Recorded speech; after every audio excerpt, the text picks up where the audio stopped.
The guy was completely stunned to realize he'd been reincarnated as Han Si-ha, a bottom-tier villain who gets wiped out at the very beginning. He held his face in despair, cursing, "What the hell? Why me? Why did I have to be reincarnated into the body of someone like that?" Being a disposable villain was bad enough, but the timing of when he took over this body was even worse. Around him, pigs were squealing like they were being recorded for ASMR. The sounds coming from behind him confirmed this was definitely the lair of the Black Mages. This was the exact moment in the story where Han Si-ha, once highly expected to succeed due to his natural magical potential, was recognized for a brief time but eventually ostracized at the academy for his lack of practical skills. "Who's there? Is that the kid who begged to get in here? He says he's a student from the Aden Academy. If he's from Aden, he might actually be useful. Come with me, kid." At that moment, the guy could only force a smile and agree as they walked. The Black Mage asked him if he knew the initiation procedure. He knew this better than anyone. Once you give your blood to the members and swear the dark oath, there's no way to leave this place.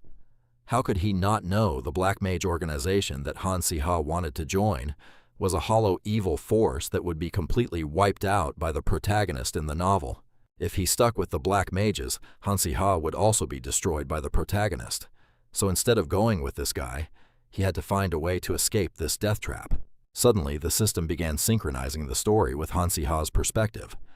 Once the sync was complete, a bright red system window popped up with a warning: "Escape from the Black Mages."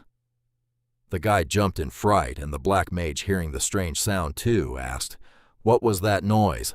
Is something happening in the basement? I'll go check." If he valued his life, he shouldn't go in. But Han Si-ha obeyed like a good dog. In reality, he was just waiting for the guy to leave before he bolted for his life. Running for his life like that. He was left clueless when he realized he had no idea where the exit was. A glimmer of light appeared nearby. Han Si-ha thought he was heading in the right direction when he suddenly spotted two Black Mages. He immediately hid behind a wall, eavesdropping as they talked about a kid who had escaped from the third basement. Hearing this, Han Si-ha jumped out of his skin. Damn it, they were talking about him. One of the mages sounded suspicious. "They say it's a student from Aden Academy. Could he be a spy?" After things quieted down for a moment, Han Si-ha dared to peek out, and then he ran straight for the door, which was tangled in chains. He pushed and pushed, but it didn't budge an inch. In this situation, he could only rely on his memories. Could a loser like Han Si-ha actually do something? In reality, Han Si-ha had no talent other than white magic, but he was born with magical power. Because his magic was uncontrollable, he couldn't even distinguish what he should aim for. In other words, in this situation, he just needed to control it. When the novel's protagonist Li Han first learned magic, he was taught to channel the flow of blood to his fingertips. The guy applied everything he remembered. Deep down, feeling chaotic and anxious, he pleaded, "Come on, Han Si-ha, please, you have to succeed." He made some progress after a while, but his skills were so poor that it didn't really lead anywhere. Suddenly, he heard footsteps approaching and thought he'd been caught. In that moment of panic, this adorable creature appeared. The guy was shocked to see a dragon, or rather a baby dragon, whimpering and acting clingy like it wanted to be held. How did it get here? And why is it so attached to me? Even though it looked cute, Han Si-ha had to stay sharp. "I can't take you with me.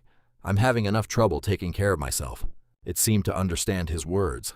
Its sparkling eyes immediately filled with tears, and it burst into a sob. In such an urgent situation, the crying was a problem. Han Si-ha panicked, not knowing where to hide it. "I'm dead. I'm dead. Are you trying to get me caught on purpose? I honestly can't raise a creature when I can't even handle myself." As he froze and looked back at the dragon, a thought suddenly popped into his head. Should I use its power? The system announced. Stats are being synchronized based on the owner's characteristics.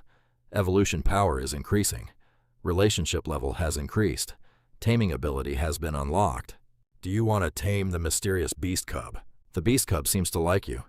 The system gave a quick rundown of the dragon level 2, beast cub magic 50 strength 60 agility, 35 intelligence 10 fire breath skill level 1. Han Si-ha started calculating and fumbled to find the accept button on the system board. The system sounded annoyed. Hey, let the system finish explaining. Taming ability has been unlocked. Do you want to tame the mysterious beast cub? Han-si-ha, flustered, patted the dragon for a moment. Do I have to say something like, I will tame you like the protagonist in those novels? In reality, he was actually quite confident since he had some experience and talent for taming. With a few gestures and techniques, he intended to calm them down and build trust. Han-si-ha looked the dragon straight in the eyes. Trust me, okay? After saying all the sweet nothings, nothing happened. The guy even started to think he'd messed up somewhere. All the sweet talk is done, but there's still no reaction. He's starting to wonder if he messed up somewhere along the way. Just then, the system announced the taming was successful. The little dragon suddenly flew up and started glowing. It returned with a cute, confused, and obedient look. Did I actually tame it? Was it really as simple as just doing that? I guess I'll have to figure the rest out myself. The young man, getting impatient, wanted to test the dragon's skills right away. Listen up, little dragon. Your first command, break that lock. Upon receiving the order, the little dragon charged at the door and with one single blow smashed the huge metal contraption in the blink of an eye. Han-si-ha was incredibly proud. Good job, little dragon. Now I just need to open the door and escape. I thought everything would go smoothly, but no. At that fateful moment, footsteps approached. Han-si-ha had apparently been spotted. A little rat hiding in here, huh? They rushed in, shouting, "Catch him!" Han-si-ha's limbs went numb. In that split second, his brain couldn't come up with any ideas. Think, damn it. You have to find a way out. To escape this situation, he suddenly remembered the fog skill, the first defensive spell he learned at the academy. Just like the name implies, it's a spell that creates a cloud of smoke to hide. He had never actually used it, but now seemed like the perfect time. First, he breathed steadily focused energy into his fingertips, and then imagined filling this entire cave with white smoke. Han-si-ha trembled as he tried praying. Please let this work. Just this once, just make it work.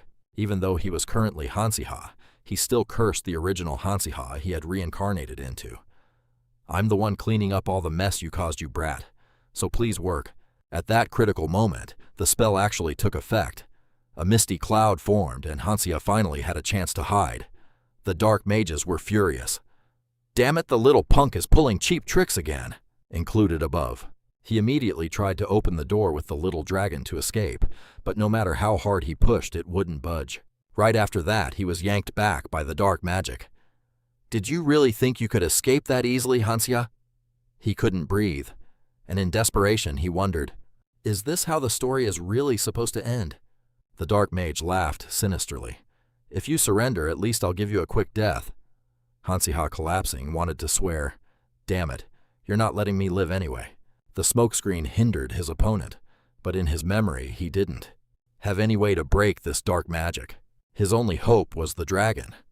He turned and looked straight into its worried eyes and said, if you really want to get out of here, I'm sorry for subduing you with my lousy taming skills, but can you help me? The moment it received the command, the little dragon seemed to be empowered with 100% of its strength. It roared, charged straight at the dark mage, and unleashed a burst of fire. Han-si-ha was overjoyed to realize he had temporarily escaped. The two mages were struggling in the heat, completely confused about what was happening. Han-si-ha looked at the dragon with a proud expression. I can't believe this little guy actually broke through that. After receiving praise and realizing its master was safe, the little dragon jumped over, wanting to be petted. Han-si-ha cuddled it and said, I never expected to owe my life to you. I'll take you with me as promised, but first we have to get out of this hellish cave. Outside, it was sweltering hot, and every step Han-si-ha and the dragon took left footprints behind. He had been walking through the desert for about an hour now, but hadn't seen a soul. Suddenly, he thought he'd rather be caught by those dark mages again. Suddenly, in the distance, he saw a carriage. He excitedly shouted, Excuse me, sir, can we catch a ride, please? Do you have any money, kid? Han-si-ha frantically rummaged through his pockets and found only a card. Can I pay by card? This was a card issued by the Aiden Academy. The young man thought that with the reputation of Aiden Academy, people would accept it anywhere, even outside the kingdom. Sure enough, the owner agreed to let him on. After he asked where they were going, the young man was completely speechless. He had rushed out without thinking, but the dark mages would soon be chasing them. He didn't want their information to be exposed. Once they found him, he was definitely done for. He had no other choice. That was the place where almost everyone there wanted him dead. But right now, it was the safest place in this novel's world. There was only one place. "Sir, please take me to Aiden Academy." Inside the Auden Academy grounds, Selene, a second-year teaching assistant, was soaking in the luxury, appreciating everything from the opulent marble floors to the magnificent chandeliers. Even the students' uniforms looked impeccable. He was enjoying the atmosphere when suddenly Selene's face soured at the sight of the carriage at the gate. "What the hell is that?" Seeing Hansiha step off the carriage and brush dust off his clothes, Selene shuddered. How can such a rude student be at this sacred academy? With a scruffy, messy face, Hansiha took off his hat, revealing the little dragon hiding inside his shirt. Selene covered his face, judging him. Who is ruining the dignity of Aiden Academy? On the very first day of the semester, it turned out to be Hansiha who almost failed because he couldn't control his only talent, innate magic power. He was trying to calm the little dragon down, keeping it quiet inside his tunic so it wouldn't be discovered. The young man noticed the girl staring at him and thought, "Who is she? She looks like a professor at this academy." He acted earnest and said, "I apologize, Professor. Did I arrive late?" "Yes, I must be late." Selene looked fed up. "Either way, it's not worth paying attention to. I have no time to worry about an incompetent student, so I'll just let it slide. He's not worth my concern. Plus, that kid is really strange. I heard he's into dark magic. There are even rumors he sleeps with a doll every night. Nothing good will come from getting close to him." Selene waved her hand dismissively. "Fine, just get inside." Hansiha gave the brightest smile possible. "Thank you, Professor. I'll be here earlier next time." Immediately after, he dashed into the lecture hall, feeling that now that he was a second year, the atmosphere was a bit different. As he stepped in, all eyes filled with disdain and annoyance turned toward him. Isn't that Hansiha still as weird as ever? He even came here by carriage. He sat quietly in a seat, smiling on the outside, but his heart felt heavy. I'm doomed. Why did the first day of the semester have to be today? But at least I made it before the professor. That's a relief. His classmates kept whispering, "He's late on the very first day. How did he even manage to get promoted to the next year? I thought he would have failed. He must have begged to be promoted." Hansiha sat there feeling resigned and couldn't even believe it himself. Did my family bribe someone to get me promoted? Or maybe some professor recognized my extraordinary magical talent and wrote a recommendation. Either way, I really made it to the second year.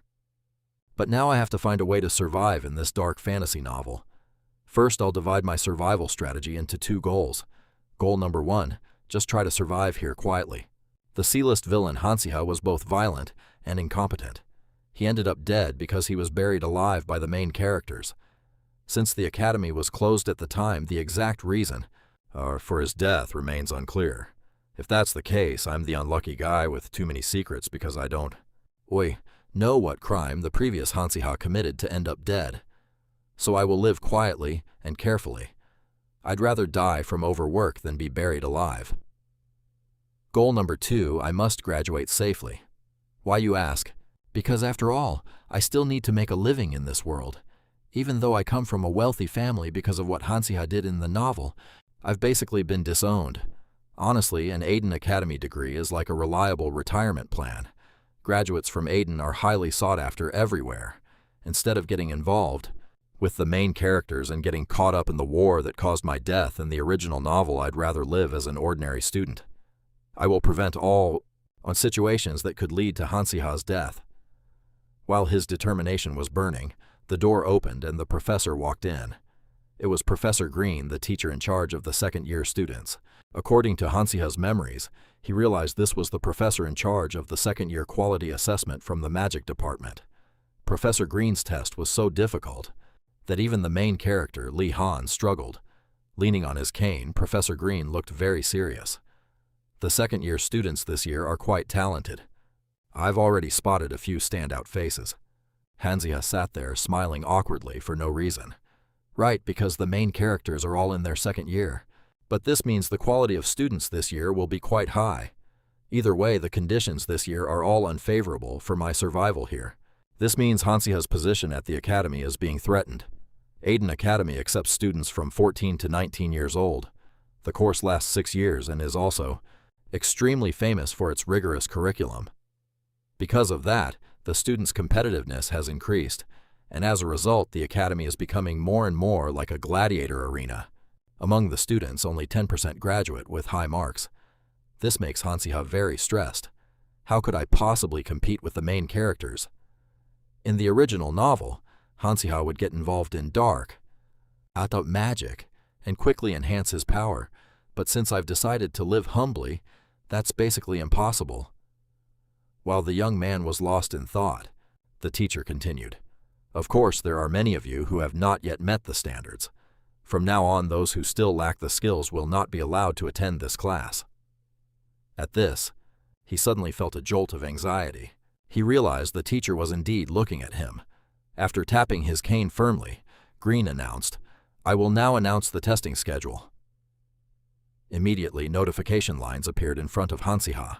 Based on your experience at the academy last year, choose 3 subjects and take the theoretical and practical exams. Hansiha was still overwhelmed. He used a phantom spell to project the notification. Wow, this illusion is quite elaborate. This is the level of magic at Aiden Academy. But wait, we are free to choose our test subjects, so everyone can just pick their strong suits and pass easily, right? Professor Green's test can't be that simple. The professor continued. Now I will explain the selection process. The number of students allowed to pick each subject is limited, and whoever picks first gets a priority. The order in which you pick your subjects will be random. I will pull the spheres with your names from this box to decide the order. Hansiha was stunned, frowning and grimacing. What a lottery at a magic academy, we're already here. And I still have to rely on luck. With my current state, I'm basically blind to magic, so if I want to pick subjects I can handle, I need an early pick. This is such bad luck. I've used up all my luck this year just to escape that dark magic stuff. The professor started drawing names from the bowl. The moment he opened his mouth to announce the first student, Hansiha felt so uneasy he started sweating. The first student chosen was Hansiha. Upon hearing his name, the young man stood up without hesitation and shouted clearly, "I'm here." Deep down, he was overjoyed. This was fantastic, he'd actually been chosen. Since he wasn't used to magic yet, he decided to skip the practical heavy courses, and he'd also avoid anything involving necromancy, which wasn't in the original novel anyway. But after reading through the entire list, Hansiha froze at the sheer difficulty of it all. He was looking at the course, Exploration of Arithmetic and Magic Formulas. The name alone sounded insanely hard, but it was the only easy one left. Since it was a theory-based class, if he memorized everything by heart, he might actually have a shot. The other students started buzzing when they saw Hansiha pick arithmetic. That guy chose arithmetic, so forget it, he said he'd handle his own business, and hey Feng, thanks to him it'll be easier for me to get a better grade. Back to Hansiha. He was urging himself to hurry up and choose the last 2 courses. Suddenly his eyes locked onto something. He had found his true calling, before he died from overwork and transmigrated into this world. The young man had been a veterinary intern. The 3 subjects he chose were similar to his major. First, exploration and learning of magic formulas, using this world's arithmetic formulas, but he was sure he could still apply the math he already knew. Next were introduction to monster anatomy, basic taming, and behavioral science. Even though he was a bit worried he had a baby dragon by his side now, it would surely be a huge help. Hansiha felt a bit uneasy. Now wasn't the right time, and there were too many prying eyes here. Hansiha, someone who couldn't even control his own magic, had suddenly tamed a baby dragon. Wasn't this the perfect scenario to invite suspicion and unwanted attention? He decided to take the dragon to a more private place. "We're here. You can fly around freely now after being cooped up for so long." This was the Aiden Academy basement, a training dungeon. Since Hansiha had grasped some of the theory, it would be good to balance it with his taming skills. The young man confidently approached the manager here. "1 ticket for the beginner training area, please." Looking at his appearance, the female manager paused for a moment. He wasn't even fully trained yet, but he was bringing a dragon into the beginner area. "Could I get both of your names? I'm Hansiha, a 2nd year, and this little one." "What's your name?" After hearing such a silly question, the dragon gave a look that couldn't be more disgusted. What do you mean you don't know? You don't have a name and you want me to give you one. Want me to pick something cool for you? Since you're a dragon, I'll call you Derek. Or maybe Caradontosaurus. That was the coolest name back in the day. Even though it was a bit long, the dragon's face clearly showed helpless frustration. Hansia understood its mood. You don't like it. You're really picky, aren't you? After a moment of thought, he decided on the name Basin. The area manager confirmed. All right, I'll register the name Basin. The training area. For 2 people already had someone inside. We also have a weapon rental service for students. It's free, so it's a bit run down. Hansia knew this wasn't the time to be picky. He needed to be grateful for what he had. After grabbing a weapon and getting ready, the manager opened door number 1 of the beginner training area. Second-year student Hansia and Basin stepped inside. In a split second, he was in a completely different space. It felt a bit fake, though. The quality here was insane. I guess those are slimes even if they're low-level monsters. But is a half-baked design like this really okay? Basin, do you see those blocks? I'm going to make them explode. Just as he thought he was about to look cool, Basin went absolutely wild and charged straight in. It bit the slime so hard that slime goop splattered onto Hansiha's face. The young man watched, helpless. Did Basin's dragon instincts wake up? Where did that fearful look from earlier go? It's like a fish in water now. Since Basin seemed to be doing fine, I guess I'll start training too. But wait, out of nowhere, slimes started swarming in, so many of them, and they were looking at Hansiha with hungry expressions. To take out all these monsters at once, I need help. Basin, are you done warming up? After it perched on his shoulder looking ready, Basin got right to work. Let's try our move from earlier. Those blocks, blow them away. He threw Basin forward, letting it breathe a continuous stream of fire, burning the slimes to a crisp with that scorching heat. Everything seemed to turn to ash. Hansiha was absolutely stunned, falling backward in shock. Basin was proud and happy as Hansiha lifted it up. It was even praising itself. Good. Yeah, that's right, you did great. Keep it up. After half a day of fighting like a workhorse, it seemed like everything was done. Slime carcasses were scattered everywhere. While practicing magic, Hansiha had been constantly taming Basin and casting defensive spells, so he felt like he was about to drop. Even so, he was happy because the dragon seemed very obedient. I definitely have to feed it something delicious when we get back. Just as he was lying there exhausted, he heard a shrill scream. Right, no way, stop wandering off, catch them.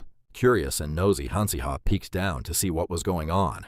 Down below, a girl was kneeling on the ground, completely helpless. Along with that was a dog growling and struggling. The girl seemed to be trying to calm it down. Hansiha rested his chin on his hand, watching with an amused expression. That's a hellhound, you know. You shouldn't treat it like that.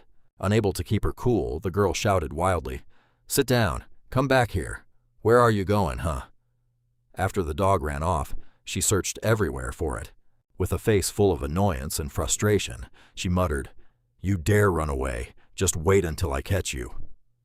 Right at that moment, she heard soothing sounds. Are you okay? That's a good dog. Sit. Give me your paw. That's it. Sit. Good, very good. As she peered through the bushes, she saw Siha petting the dog as if it were real, while it lay there obediently, as if enjoying it. The moment the girl saw him, she recognized his identity. It was Hansiha. The girl approached slowly, feeling a bit nervous, afraid it might run away again. Hansiha, leaning on his hand, asked, Is this your hellhound?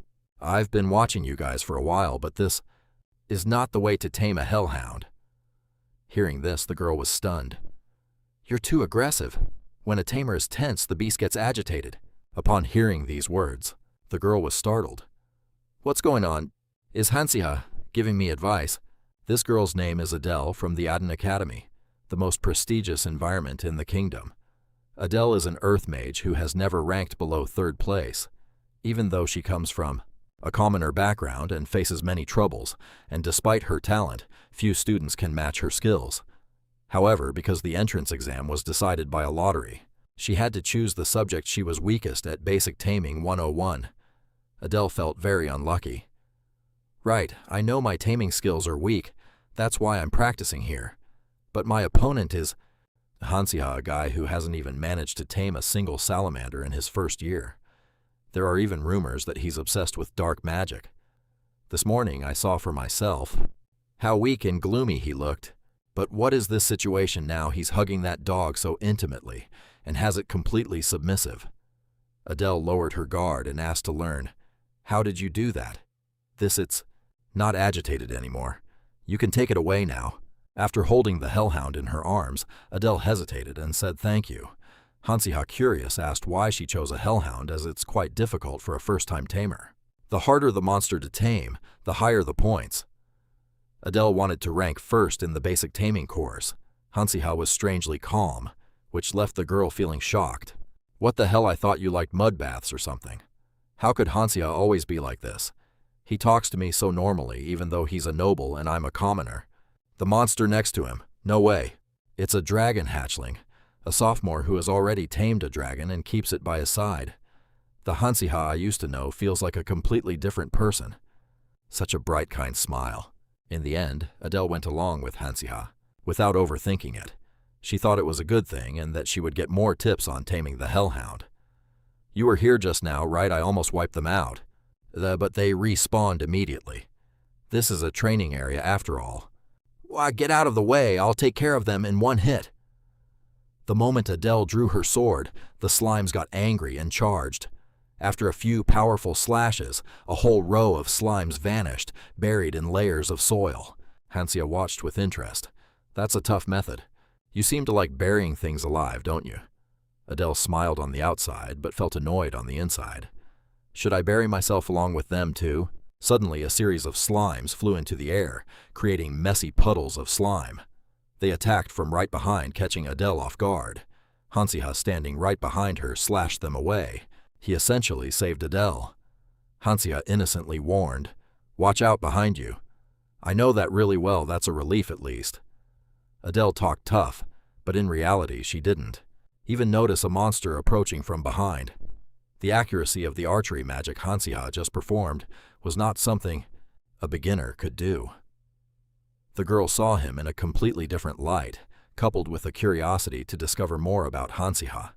Strange rays of light along with rumbling sounds echoed. "Is this because of the equipment in the dungeon? I don't know." Immediately after that, this incident was reported to the headmaster. "Headmaster, emergency situation. A problem has occurred in the dungeon's training area for beginners. What's going on? Who is in the dungeon?" "Sophomore students Adele and Hansiha." The headmaster showed clear bias. "This is troublesome. Adele is one thing, but Hansiha is different. Without talent or skills, he can't survive in the dungeon. When the dungeon's magic algorithm errors out, monsters can become strangely strong and large, exceeding the dungeon's level. Everyone braced for the worst. As for Hansiha and Adele, they remained focused, guarding against all dangers." The messy stuff on the ground made Adele cry out, looking at the glitched, crazed slimes. "They're burning up all the grass. No matter how many I take down, they just keep coming. I swear once I get out of here. Oh, I'm never looking at slime salad again." Hansiha gave an awkward smile, not really understanding what slime salad was. He had expected Adele to be exhausted from these slime attacks, but surprisingly, she was still going strong. Her taming skills were still amateurish, but her earth magic was very powerful. Up to this point, Hansiha still didn't know who this girl was. Could she be the earth? Is mage destined to become a great mage, Adele? No, that can't be it. That scary Adele wouldn't be hanging around in the beginner's training area like this. Besides, earth mages aren't that rare, and most importantly, unlike the legends, she's actually very kind, even if she has a bit of a temper. She didn't look down on incompetent Hansiha. That alone shows her character is truly wonderful. Seeing Hansiha standing there, nodding off like a sleepy chicken, Iodo felt a bit annoyed and confused. "Why are you just nodding away instead of coming over here to give me a hand?" "Seriously, that's just too weird." Hansiha, calm amidst the chaos, replied, "It's nothing. I'm just calculating the time. We've been in this dungeon for 3 hours now. Why haven't we heard from them yet?" "You know we're trapped, right?" Iodeo replied, sounding frustrated as if that were brand new information. Only 30 minutes have passed outside. Time flows slower in here so we can train. Hansiha finally realized the truth. Even if they were discovered outside and rescue came, they would still have to endure for several more hours. Realistically, continuing to fight like this was impossible. The slimes were becoming more glitched and grotesque by the second. Yodeo, hating the negativity, snapped back. "Why are you jinxing us? We're not just sitting here waiting to die." Hansiha threw up his hands with a smirk. "You act like I'm waiting for my ancestors to come pick me up. Just buy me some time. You'll see why soon enough. Just don't let the slimes get too close. It'll be fast, I promise." Yodeo, already riled up, retorted, "What, you want me to take them all on by myself? What exactly are you planning to do during that time?" Despite her repeated questions, Hansiha stood motionless, not even responding. Yodeo shouted, "Are you ignoring me? If you can't handle this, once I've used up all my magic to buy you time, you're in for it." Hansiha just smiled, keeping his cool, having already calculated everything. "See, I told you she wasn't a bad person. A girl like that couldn't possibly be the ruthless Yodeo." The dragon whimpered constantly, seemingly curious about its master's plan. In the novel Soul Academy, it mentioned a way to deal with glitched dungeons, which was showing the difference in abilities between the protagonist Li Han and Hansiha. There was a method Hansiha had used and failed miserably at. After pushing aside the bushes, the young man got excited upon finding the glowing vines. He told Bazin to go find more vines like that. In the novel, Hansiha used this method and was cursed by readers for a lifetime, but he didn't think this person was stupid enough to deserve such bullying. Meanwhile, Yodeo was still giving her all fighting the slimes, feeling like continuing to use magic was pushing her limits. Her stamina had reached its breaking point. After a while of tinkering, Hansiha exclaimed, "All done." The moment Yodeo turned around, she was completely shocked. "What, you told me to hold them off just to build a shield?" Hansiha confidently waved Yodeo inside, but the girl didn't seem to trust him. "Whatever you're doing, hurry up. The slimes are respawning again." "Then just get over here." In the novel, the method was simple: build a defensive wall and wipe out the monsters outside. Siha had overlooked two key factors which led to his failure. Those were fire and magic enhancement, yet right now he could control both.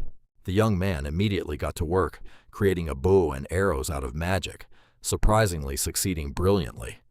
For the next step, he just needed to add fire magic to the arrows. The rest of the work was entirely up to Bazin. As their eyes met, Bazin breathed fire onto the arrows. After that, the arrows would be controlled to attack the slimes. The flames shot straight into the sky, then burst like fireworks. The heat from the flames rained down, slowly melting all the slimes. Naturally, those inside the shield were safe. The moment she opened her eyes, Yoda went from one surprise to another. "Is this really Hansiha's magic?" "Hopeless, huh?" the optimistic young man turned to say. "When you bury the slimes around here, remember to scatter their remains all over the ground. Slime toxins react and explode when they come into contact with fire magic. The best way is to attack with magic power and fire. That will take care of everything. Do you understand what I'm saying?" Yodeo frowned. "Did your plan also account for keeping that rain of fire from falling inside this shield?" "Good observation. These vines have a fire-resistant effect. Now that we've burned everything around us, let's just rest until the rescue team arrives." The young man had actually thought he was done for after using up all his magic leading to this half-conscious moment. Adele still could not believe that the one who saved her was Hansiha. In the academy, the nobility usually didn't care about the lives of commoners at all. Seeing Adele staring at him, Hansiha shamelessly asked, "Why are you looking at me so longingly? Are you grateful?" Adele didn't deny it and replied, "Well, I am grateful, actually. Just a little. Regardless, I owe you my life." "Awesome. If you're really grateful, then do me a favor." Yodeo hesitated, not knowing what the condition was, but promised that if it was within her ability, she would try her best, though it would be hard if the request was too weird. Hansiha got straight to the point. "Then keep this a secret for me. The fact that I tamed your hunting dog, caught the glitched slimes, and used the vines as a shield. Basically everything that happened today. I want you to keep it a secret." Aodeo's expression darkened with suspicion. True, but why did she feel like something was off? It really was. There was something very strange going on here. What the heck is this guy doing? Hansiha was busy tinkering with the gems scattered all over the floor. They seemed to be slime gems. After everything that happened, the dungeon had been cleaned up haphazardly. The professors were quite confused about the glitched dungeon, but decided to reward the students. Closing the dungeon without any serious injuries, they were even called to the headmaster's office. Hansiha sat in the room looking up at the ceiling and sighing. Man, this reward will surely be useful for graduation. But now there was something more important to focus on. He called Bazin over and checked its stats. Bazin Arcasis, a red dragon, always cheerful and loves cheese. Besides that, it's also very friendly. Ability level 5. Magic power 53 strength, 63 agility, 38 intelligence 13. Skill fire breath level 3. Level 1. Magic resistance level 2. Poison resistance. Hansiha seemed very satisfied. Great. Your fire skills have improved quite a bit. Perhaps it was because inside the dungeon, the dragon had breathed fire when it got excited. As for the poison resistance, that seems to be a skill gained after encountering those glitched slimes. I don't know what kind of dark mages were breeding things down in that dungeon. But this creature isn't just a dragon. It's precious, and it was born with exceptional talent. Excellent growth rate, precise breath control, powerful mana. It really is a terrifying monster in every aspect. It's a good thing it's in my hands now. I absolutely must raise it properly.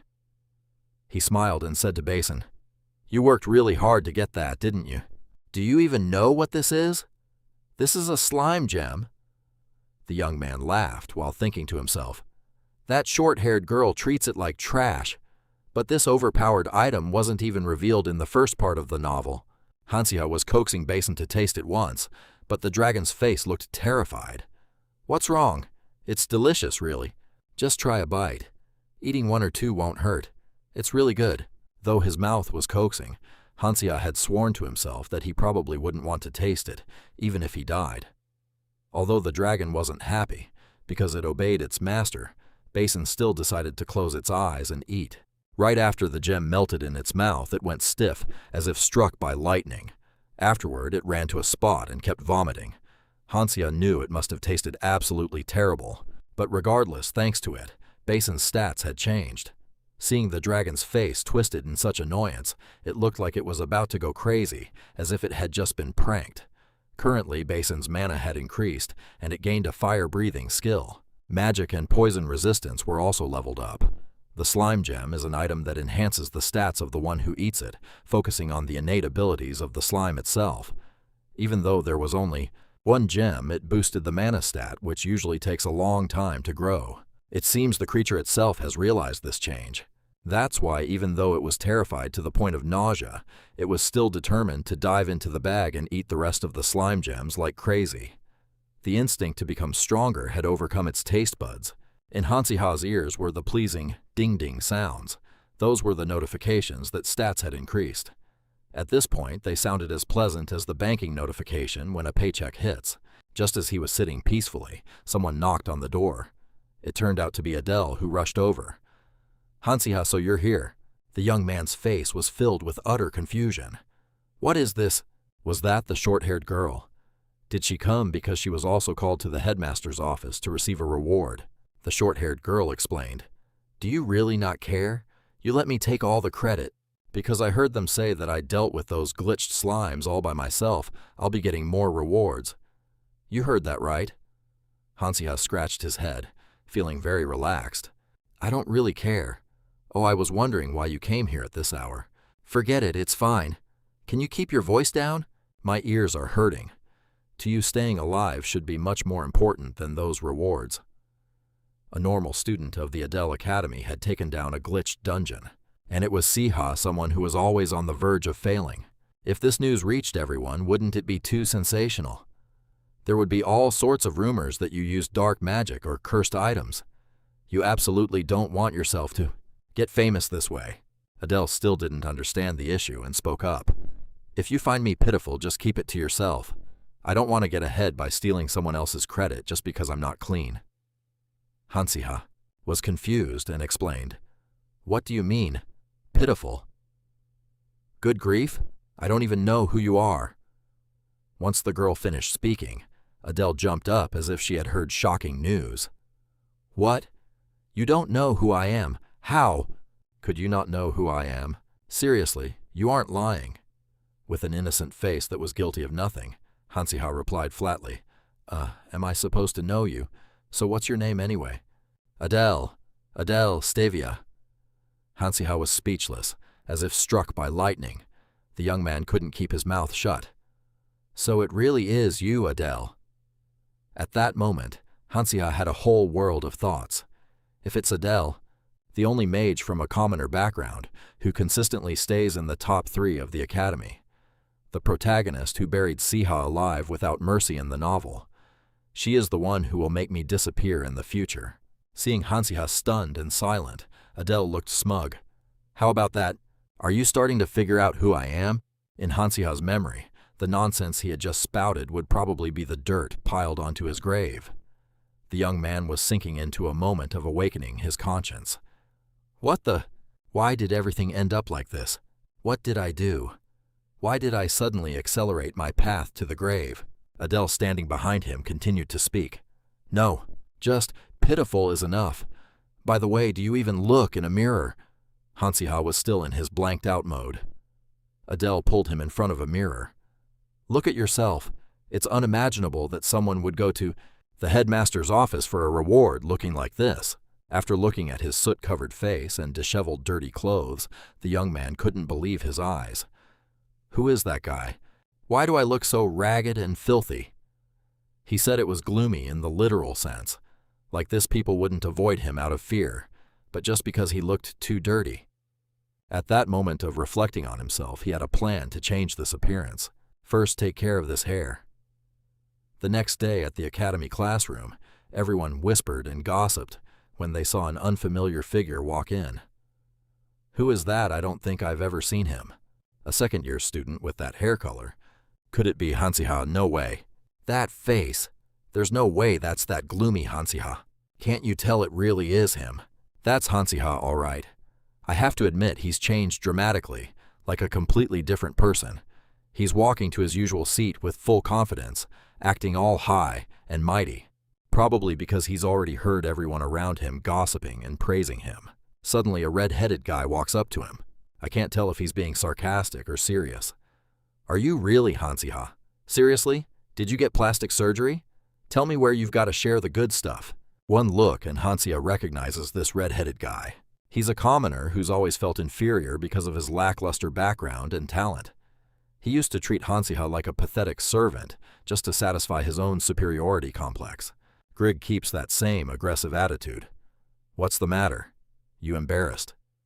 Even with that haircut, you still can't hide that pathetic way of speaking.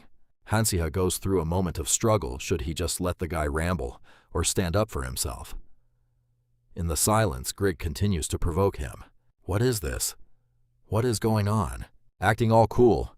Did you lose your mind just from getting a haircut? Hansiha isn't interested in holding back anymore. He snaps back. Why should I care about you? I don't even know why I should be nice to you. Continued from above. Why I should be nice to you. Faced with this unexpected attitude, Grig blows up. You dare talk to me like that? Lost your mind, or do you have someone backing you up? Just an empty barrel making noise. What right does a guy abandoned by his family have anyway? Hansiha doesn't like to waste words. He puts his hand in his pocket to let Basin show himself. If he has backup, this is probably it. Here's my Basin. Why don't you ask him yourself? The moment the dragon stepped out, Grig broke into a cold sweat, his face turning pale. After this reveal, not just Grig, but all the students in the class were shocked, gathering in groups to gossip. Trying to stay calm, Grig bluffs. Ha! I heard you were kicked out of the family, but I guess they gave you plenty of money, huh? You think throwing money around is enough to tame a dragon? Hansiha loses his patience. He really had intended to just let it slide, but that doesn't mean silence equals being a coward who just takes hits from everyone. Hansiha smirks and hits back hard. You stupid commoner. Right after this incredibly bold remark, Grig is so shocked he screams, What did you say? You're so easily provoked. I only used 2 words and you're already acting like this. It's definitely effective. Even if it's just a hatchling, it won't just sit still. Seeing Grig's face growl in frustration, Hansiha continues to needle him. What's with that look? Afraid it'll bite you? Don't worry, I wouldn't waste my time ordering a dragon to bite someone like you. Grig goes ballistic, shouting, "This guy is insane. Doesn't he know his place? Calm down. If you have such a big problem with me, let's make a bet. We'll decide the winner based on the entrance exam results, and we'll settle everything today." It truly is a beautiful sunny day. Hansia has already locked in a sure bet. Grig, fired up, rashly promises, "If you beat me, I'll bark like a dog, and I'll do anything you want." Hansia keeps his cool, calm, and confident demeanor. It's a good thing he agreed so easily. Now I just have to wait for the day to watch him bark. Like I did in my past life, I've mastered the art of cleaning up after causing a mess. Mad Dog, in the underworld, that was my nickname in my past life. Whenever I see an attack, I intervene, and I've never been outmatched. Even before he could leave the door, his classmates called out, "Hey Hansiha, I heard you made a bet with Grig, huh? You're really lucky you haven't been crushed yet. And you think you can beat Grig? We'll be waiting for the day you bark like a dog." Hansiha grinds his teeth and lets out a sigh. Don't people in every world hate it when someone becomes successful? After calming himself down, Hansiha gently turns around. "Hey, what's your name?" After being asked so directly, the blond guy furrows his brows. Continued, Hansiha answers bluntly, "You and I haven't done anything to each other yet." Continued, "So shut your mouth and tell me your name." "This great person is Fabian Zane Edwin. You really don't know who I am." After hearing that, Hansiha recalls who he is, that obnoxious royal who uses his status to bully those weaker than him. In other words, he's the leader of the bullying clique. Hansiha can't let himself be pushed around. He decides to use the heavy-handed approach. He just opens his bag and gives the command, "All right, Basin Bite him. I'm giving you the go-ahead." He decides to take a more aggressive approach, opening the case and commanding, "Basin Bite him, I'm giving you the green light, seriously." Immediately after the command, Basin flies out and lunges straight at Fabian Zane and Edwin. Judging by their blood-curdling screams, it's pretty obvious what happened to them once he was done. Hansiha and Adele met up. "Hansiha, there are so many rumors about you lately. Even if you don't care about other things, picking a fight with royalty isn't a smart choice." "Right, I don't care. They were the ones who started it. I'm just hitting back." Adele closes his eyes, thinking to himself, "I thought he was someone who only bullied commoners because he was a noble, but he actually ordered a dragon to bite a noble, even a royal if they bothered him. That makes him look even cooler." Adele smiles, leans down and asks, "Hansiha, are you really not... any plans? It seems the nobles aren't afraid anymore. Not only did you teach Basing to bite, but you also pushed Creek to fight during the test, even when your magic wasn't even perfected yet. Don't you know how risky that is? What have you gotten yourself into?" Adele asked those genuinely confusing questions with a smile on her face. Hansiha wiped his sweat and replied, "You learned taming from me, and in return, you helped me learn magic, didn't you? Whatever. This will be the last time we spar. If you can beat me, it means you can beat Creek too." With a slightly aching body, Hansiha still forced himself to get up, determined to see it through. "Fine. I won't be as easy to beat as I was yesterday." And just like that, the explosive sounds of their intense special training with Adele finally came to an end. Time passed, and the entrance exam day arrived. Adele, a student at the Magic Academy, finished in 5 minutes and 31 seconds, earning an A rank from the professor. She was thrilled and proud of her hellhound. "Thank you, Professor." Hansiha was also surprised by such amazing skill. "The girl who used to struggle with the hellhound, I only taught her a little, and she managed to tame it perfectly. I have my experience and memories from my past life. Yes, but for Adele, who is a beginner at taming, she must be a natural talent. It's no wonder she's the main character." Finally, it was Hansiha's turn on the chopping block. "Yes, Professor. I'm ready." The taming test was conducted inside a barrier. Participants had to command their monsters to fight against creatures matching their skill level. If you win, you pass. Hansiha chose Barrier C and began his journey. The moment he stepped inside, he was overwhelmed as he faced an Adeptian. An Adeptian is a serpent-like monster that Li Han faced in his 3rd year. Its unique appearance is described in books as something that just by bumping into it, you can feel the Grim Reaper.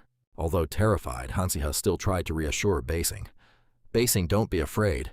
You want to try this too, right? You want to test yourself after absorbing the salamander pearl, don't you? What are you waiting for? Let's fight.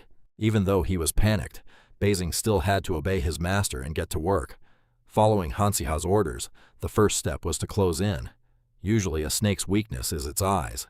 Hansiha desperately warned, "Be careful, Basing. If it strikes with full force and crushes us, everything will be over.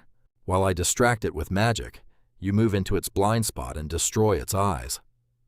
Although a bit awkward since it was his first time battling such a massive monster, the little dragon remained focused and gave it his all. Every command was followed absolutely. After a blast of fire right through its eyes, the Adeptian was completely taken down. Witnessing the unbelievable sight, the professor was stunned and frozen for a few seconds. Oh my God! The Adeptian is a high-level monster that even a third-year mage would struggle with. It seems the administrator forgot to remove the Adeptian from the barrier, so I intended to stop the test to ensure safety. Yet here is Hansiha, who has successfully completed the exam. It took a while, but I defeated it, so it still counts as a success, right? After a few moments of hesitation, the professor announced the result. Hansiha, 12 minutes and 36 seconds, S rank. Standing there, Hansiha's whole body trembled. He even thought he had misheard. Adele showed total admiration. "You're so good getting an S rank in taming. Just on that score alone, you're ranked number 1. It seems those sparring sessions really paid off, didn't they?" Hansiha just nodded with a faint smile. Others were excited for him, but inside his heart was a brewing storm. The problem is, my goal is to reach the 15th rank in the school. I just want to maintain a mediocre standing without attracting any attention at all. In the original novel, Li Han defeated Hansiha with just one hand. I should have just done that. Unable to control himself, Hansiha shouted, "No, this isn't my fault. Why would they let an impossible monster into the test?" Adele was getting used to these moments of Hansiha talking to himself. The girl curiously asked about the arithmetic test. That's when Hansiha suddenly remembered. Ah, right. There was an arithmetic test today. The questions were too easy, so I intentionally only answered one question correctly. Otherwise, it would be such a hassle. Adele sighed. I messed it all up. Wasn't this exam a bit too cruel? Hansiha was clueless. Adele struggling with arithmetic. The level of middle school math was as easy as pie for Hansiha. He even imagined himself tutoring Adele in math. The girl continued to complain. I didn't think they'd come up with something that would make me not even solve a single question. After stroking his chin in self-satisfaction for a few minutes, Hansiha realized, it's best to let everyone worry about their own business. He innocently asked, Adele, answering one question is fine, right? What are you talking about? If you miss the top spot because of one wrong answer, you won't get a scholarship. Anyway, did you solve fun problem number 27 of the magic circle? What Adele was referring to was geometry and vectors. Hansiha didn't think much and answered, question 27. Yeah, I solved it. It's easy, no big deal.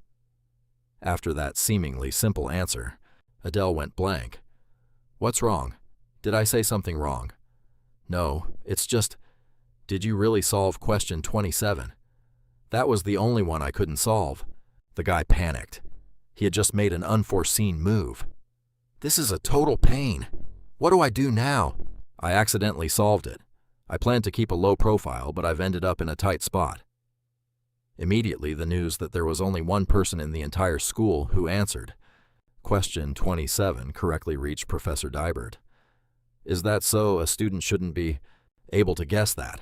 I intentionally included a question that second-year students couldn't solve, so who managed to answer it? It's Hansiha, sir.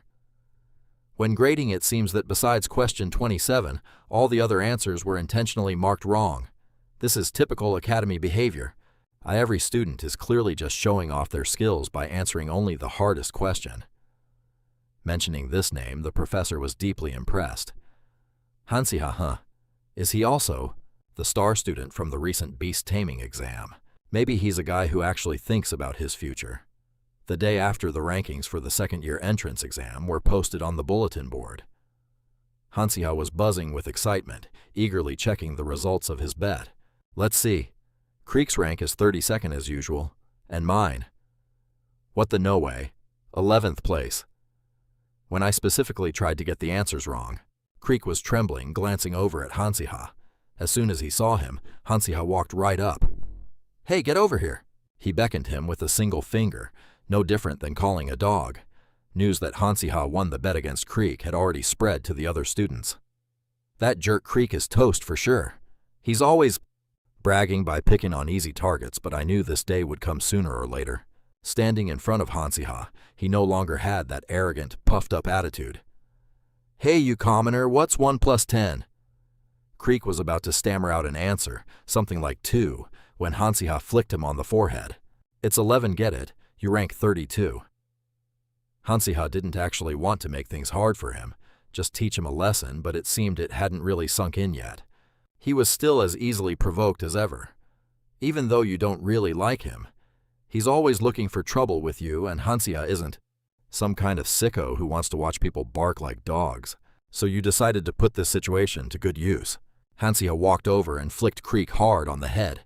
He didn't understand and immediately jumped up. "What the hell? Why did you hit me? This wasn't a part of the deal." Hansiha tried to frame it as revenge for the trouble he'd caused. Creek, still not getting it, started yelling, "If you think I'm just going to stand here and take it like a dog, you've got another thing coming." Hansiha sighed helplessly. Being a nice guy is hard. "Shut up. Meet me in the abandoned clubroom in the basement later. I have something I need you to do." And just like that, they met there. "Why did you call me here? It's something to think about. You didn't really think I'd make you act like a dog in front of the whole school, did you? Or is that your hobby?" Creek still looked annoyed. "Quit playing games. Get straight to the point. What do you want me to do?" Hansiha looked him dead in the eye and asked seriously, "Before that, do you know who my father is?" Creek was startled, feeling guilty. "Of course I do. The founder of the Adel Empire, the Blood Count, who wiped out dark mages during the Black Magic War, Han Tessu." Creek suddenly shrank back, no longer looking cocky. Why is Hansiha asking me this? Is he trying to threaten a commoner with his noble status? Hansiha just wanted to ask, because, well, he doesn't actually know who his father is in this whole story. After mentioning his father's identity, he realized for sure that he was currently someone born with a silver spoon in his mouth. He had his own mansion on the Kastika estate. Hansiha got straight to the point. "Now I'm starting the negotiation. I remember you have a pretty wide information network, right? Spread a few rumors." Then Hansiha whispered something into Creek's ear. It's unclear what he mentioned, but it left Creek going from one shock to another. "What you mean, hang around and tell the other students?" "Exactly. Do it as fast as you can, and not just to the second years, but the entire academy. Spread it as fast as you can. Got it, I'm out of here." At that exact moment, Creek thought Hansiha had lost his mind. At a magnificent mansion, news about Hansiha reached Count Han Tessu, his father. "My lord, there's news about the young master from Adel Academy. So how is he?" "My poor youngest son." Things didn't seem to be going very well. Even though the Count had generously paid for his tuition and living expenses, he had cut off all support, leaving him unable to even use his own money, forcing him to go hungry. The father remained indifferent. "Well, he's not poor yet, is he?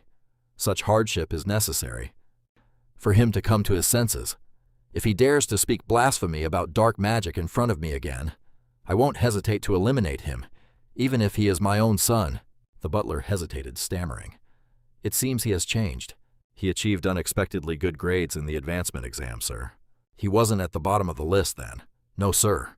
Actually, he ranked 11th. At this point, the father was so shocked he dropped his pen. The butler added, "His recent reputation has changed as well. According to rumors spreading in Adel, the young master is now seen as a compassionate person, as upright like a pine tree and very handsome." Han Tessu's face went blank, as if he'd just heard a story of someone turning $5 into 50. "This is just, absurd. Is he threatening someone to spread these weird rumors?" The butler insisted. "I can say one thing for sure, the young master is truly changing. In Han Tessu's memories, Hansiha was a kid who played with black magic to the point where he couldn't stand it. Han Tessu had been strict to make his son wake up. If it's true that he's really changing, then that's good. After all, He is the only heir to the Kastika territory. Suddenly, Hantesu became much more energized, standing up abruptly. Magic Department. If he gets assigned to the Magic Department in the upcoming promotion ceremony, tell him he'll have financial support again. On another note, Hansiha was excitedly tinkering with an ATM. This ATM is, at the upcoming promotion ceremony, tell him he'll receive financial support from a different angle. Hansiha is excitedly scribbling away in front of an ATM. This ATM is, creating things out of magic stones is truly incredible. After seeing the exam results, I heard they'd be restoring the subsidy that was previously cut, so I opened it up to check. With this much money, I can live comfortably for the whole semester, without having to worry at all. Countess Hantesu is a woman who values honor above all else. It seems like convincing Creek to spread those favorable rumors played a part in getting this result. What a genius among geniuses. Seeing Hansiha hopping around and jumping for joy, Adele felt very confused. Hansiha, what are you doing there? Hurry up and get to the auditorium. The promotion ceremony is coming up. At Adele Academy, when you become a second-year student, you'll be assigned to a department that fits your abilities. The Magic Department teaches many skills. Moreover, it offers opportunities for practical training. This is the department that combines magic with research experimentation and academic elements. As for the Natural Sciences Department, it's a department that combines magic with psychic abilities like prophecy and fortune-telling. The Theology Department is the only place in the Adele Empire where one can legally study dark magic, thus and study combat magic in depth. The moment to enter the welcome ceremony for the second-year students is finally here. We will now proceed with the promotion ceremony. The students whose names are called will step up to the podium and place their hands on the magic dice. The person speaking is Dean Ernest. The magic dice is a magical tool used to detect innate talent and find the corresponding major. In the original novel, Hansiha was chosen for the necromancy department, which desperately wanted to use dark magic to trample on those who looked down on him for satisfaction, but he ended up failing miserably. Hansiha is very curious whether the dice will choose that path again this time. Even though the original character's stats have been adjusted to match his talents, nothing is guaranteed yet. Everything I've done over the past few days. Can't change everything in one go. Even so, he won't let himself have the same ending as in that novel. The top performer of this exam, Li Han, is aiming for the magic department. Just as expected, he took first place to everyone's amazement. Everyone looked at him with eyes full of admiration. Hansiha realized at a glance that this guy is the protagonist of the academy. Looking at that surreal appearance, it's truly the protagonist's aura. The young man suddenly felt inferior, feeling that life is truly unfair. He is wishing he could also be an isekai protagonist, and not just a Hansiha who always has to live on the verge of death like this. As expected, it followed the same course as the original events. After rolling the dice, Li Han was assigned to the magic department. He seemed to have already anticipated that. Next up is Solya Akanet Lenthard. She is a light mage. In the original novel, she is a genius among geniuses, and also the closest ally of the male lead. Her result will also be assigned to the magic department. This is all too obvious. The rest of the students continued to line up in order. Simon Parker was assigned to the necromancy department. Jun Hyan was assigned to the theology department. Hansiha wore a smile, but inside he was full of anxiety. From the protagonists to the supporting characters, just as I thought. Familiar names are usually read first. While he was lost in thought, the name Hansiha was called out. Hansiha, please come to the podium. The young man took hesitant steps forward. 3 years from now, the necromancers from the necromancy department will form an alliance and rise up to take over Adele Academy, but they will all be defeated by the protagonist's group. Now, Hansiha is praying, please don't let it be the necromancy department. The moment Hansiha stepped up, all the students started whispering, "Whoa, that's Hansiha, right? I heard he changed, but I didn't expect him to be completely different from before. But he's definitely going to the necromancy department, isn't he? I heard he was involved with dark magic." The moment the dice was tossed, Hansiha's heart pounded wildly. His emotions overflowed when the dice turned red. That color means Hansiha will be assigned to the magic department. Hansiha had a smug look on his face as if celebrating a victory. Although he is happy, the people around him didn't stop looking at him, which made him very uncomfortable. Half of them had curious eyes, wondering why he was assigned to the magic department. The other half were people who liked dark magic and wondered why he didn't go to the necromancy department. No one was happy for Hansiha's result, but Adele was the exception. Congratulations, Hansiha. It seems we'll be meeting in the magic department from now on, Hansiha. Adele, just as expected, she is also in the magic department. Looking at your face, it seems you really wanted me to be in the magic department, didn't you? Adele wasn't shy at all and nodded immediately, making Hansiha blush. What's wrong? Is there a problem? Why is your face looking like you're wearing blush? Ah, it's nothing. It's not like that. Next time you approach me, let me know first, Adele. She kept that smile and replied, If I were in the necromancy department, we'd probably be fighting every day. You'd lose to me, you know. I owe you a life, so I don't want to fight you. There was someone standing behind, not happy to see Hansiha talking so closely and comfortably with Adele, and that was none other than Li Han. As soon as he saw Hansiha turn around, he turned around 180 degrees, acting friendly. Hansiha, it's nice to meet you. It seems we've both been assigned to the magic department, hasn't it? Faced with this strangely intense friendliness, Hansiha was genuinely puzzled and a bit wary. Why would he start a conversation with me? Li Han approached and asked, You of all people are interested in the magic department. That's surprising. I look forward to working with you. Before this handshake, Hansiha felt truly forced. Seeing Hansiha looking tense, Li Han asked, Are you okay? I heard you were locked in the dungeon right before the practical exam. I'm curious. Even if Adele were there, surviving the dungeon glitch is very difficult for an ordinary student. I'm curious what kind of magic you used. At this moment, the two's gazes weren't exactly peaceful. Hansiha was also very surprised. This guy Li Han, the professors, decided to keep that incident a secret. How did he know?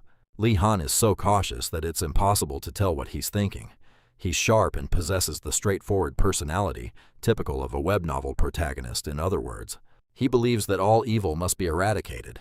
No. Could it be that Li Han thinks I'm a dark mage who needs to be taken out? Well, whatever happens, happens. Let it be. Hansiha is heading to the dormitory area now. It's the sector reserved specifically for magic department students. The young man is overwhelmed. The interior looks just like a 5-star hotel. He fumbles around to find his room. Ah, here it is, room 203. As soon as he opens the door, there's someone inside, and his roommate shouts, Oh my God, are you Hansiha? Yes, that's my name. But so what? What do you mean, so what? It's because I get to be roommates with the superstar of the ranking ceremony. That's why. The famous second-year student who made Creek cry, and even brought the royal family to tears. You're that person, right, Hansiha? Hearing this, Siha feels too embarrassed to even claim it. After the ranking ceremony, Fabian Zane Edwin started picking a fight, wondering why someone from royalty like him ended up in the necromancy department, while he got into the magic department. So I threatened him a little. Recalling that moment of taunting, Hansiha had whispered into his ear, Hey, I know something interesting. You keep blabbering about being royalty and forcing everyone to submit, but in reality, you don't even have any royal blood, do you? Fabian Zane. Edwin was caught off guard, his jaw dropping in shock. How do you know that? If you're so ashamed of your secret being exposed, you'd better shut your mouth. Fabian Zane Edwin had to humble himself right then and there. I understand. The reason I couldn't get into the magic department is because I have issues. I'm not worthy. Hansiha was so annoyed seeing him shed those nasty crocodile tears at that moment. The surrounding students kept whispering, Look at that, Hansiha made a royal cry with just a single comment. I don't know what he said, but it must have been a bitter remark. Hansiha was stunned into silence. His plan was to be a model student and graduate smoothly, but now he's been misunderstood by everyone again. Back to the present, his roommate introduces himself as one who was assigned to the magic department. Nice to meet you. You're not famous like you. I bet you've never heard of my name. Hansiha says nothing, only thinking, You're wrong. Coincidentally, I do know that name. You are the most reliable ally of the protagonist Li Han. Gentle yet possessing sharp judgment and great flexibility. Most importantly, you are an information broker, with a vast network of connections. Seeing Hansiha standing there speechless, one awkwardly asks, Why do you look so shocked and stiff? Han-si-ha is still reeling from the pace. Everyone around him is a character destined to play a part in Han-si-ha's downfall in the original novel. To reassure himself, the young man lets out a sigh and says it's nothing. One maintains his enthusiastic flame. "Since you've finished unpacking, would you like to take a tour of the dormitory with me? I have a guide map, but exploring together would be much more fun, right? Think of it as bonding time for roommates." Han-si-ha has no choice but to agree. Anyway, getting to know this place doesn't hurt. While walking, one introduces everything. "This is the dorm cafeteria, but the seniors say it's better to eat outside than have dinner here. Clearly the nutritionist here loves to experiment. Nobody knows what they'll be served. Plus tonight's menu is scorched pig's trotter salad." Han-si-ha, innocently clueless, thinks, is that even okay? Whatever they're feeding the students anyway. Next, the two move to the outdoor magic training field. You can practice magic freely here, but if you walk by carelessly, you might get hit and end up in the infirmary. It seems like at least one person has to be hospitalized every semester. Han-si-ha frowns and replies, "That's a bit irresponsible. So why don't they put up a barrier?" "Oh, that's a good point, actually. The rumor that you've become brighter is true, then." Han-si-ha is stunned by Juan again. He doesn't know how to respond. Although Juan often throws out some nonsensical opinions, I can still gather some useful information from him. He's actually quite useful. After taking a tour, the two return to their room as it starts to rain and gets dark. Han-si-ha feels a bit uneasy. That doesn't feel like a normal thunderstorm. One also feels uneasy. "It's raining all of a sudden. I feel like something isn't right. We have to brave the rain and go report it to the professor immediately." Han-si-ha pulls Juan back, saying it's too dangerous. He has actually remembered this scene along with this eerie atmosphere. Even the grass is soaked and muddied by the black rain. Clearly this isn't a normal downpour. It's a rain mixed with deadly poison. A girl runs out shouting. Everyone runs inside and takes shelter in the building. Han-si-ha has already seen things much more terrifying than this. The real problem isn't this. This is just a distraction. Behind it lies the real danger.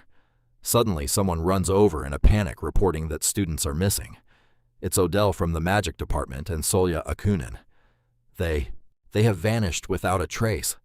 This is it, the second main chapter, the kidnapping at the dormitory, has begun. Han-si-ha has received a mission from the system, find the missing students. Outside, the rain shows no signs of stopping. The two kidnapped girls are trying their hardest to struggle and break free from the ropes, but it's futile. "Damn it, I can't get it off," Solya sighs. "Don't waste so much energy. These tree branches, it seems like they won't let go easily." Odell is frustrated and snaps, "Everything. What do you mean? Why didn't you say that sooner?" Solya remains calm. "I tried to find a weak point, but there hasn't been a clear answer yet." Odell has a grim face, feeling confused, wondering why the person in the black cloak locked her in this giant tree and left. Odell has never offended anyone enough for them to want to silence her, and honestly, you aren't even worth targeting for any reason at all, unlike Solya over there. Adele is just a commoner with no background or anyone backing her up. She's racked her brain but can't figure out why she was chosen. But in this moment, Adele is reminded of when she was trapped in that dungeon. Suddenly, Han-si-ha's face pops into her head. She can't help but wonder what he would say right now. Then she laughs at herself. Am I losing my mind? Why am I thinking about that guy? Why am I thinking about someone who doesn't even realize how bad this situation is and is probably sound asleep in the dorms? Adele thinks while struggling harder. Solya seems confused by these strange shifts. The two of them look up at the sky. The light seems to be fading. Adele, I have a theory. This tree seems to be afraid of light. The black mist covering the sky was the last thing we saw before being kidnapped. It's a thick artificial black cloud blocking our vision. On top of that, the tree trunk grew as if it were piercing the sky. Usually, spaces are designed within these artificial clouds to let in sunlight unless there's a specific reason not to. But not here. Adele is a bit surprised when she realizes why the light is completely blocked. You guessed that this tree is afraid of light. That's impressive. Not bad for the second-ranked student in the academy. Solya firmly says she's going to fight. The magic that attacked the students, including us, with poisonous rain, it's definitely dark magic. The type of magic that is most compatible with dark magic is light magic. For example, the earth attribute purification skill I have. Adele thinks to herself. I heard Solia's earth purification is still at level 2, but in a space this small, it might actually work. Both make a decision and leave the main task to Solia. Solia looks up at the sky and chants, "For the peace of the earth, the prosperity of the earth, and the blessings of the earth I command you." While Adele is worried about whether it will work, some kind of force appears and stops Solia. The girl is feeling suffocated. The black fog is invading her mind as if someone is tainting Solia's thoughts. I have an offer sweeter than death, Solia. I will restore your fallen house.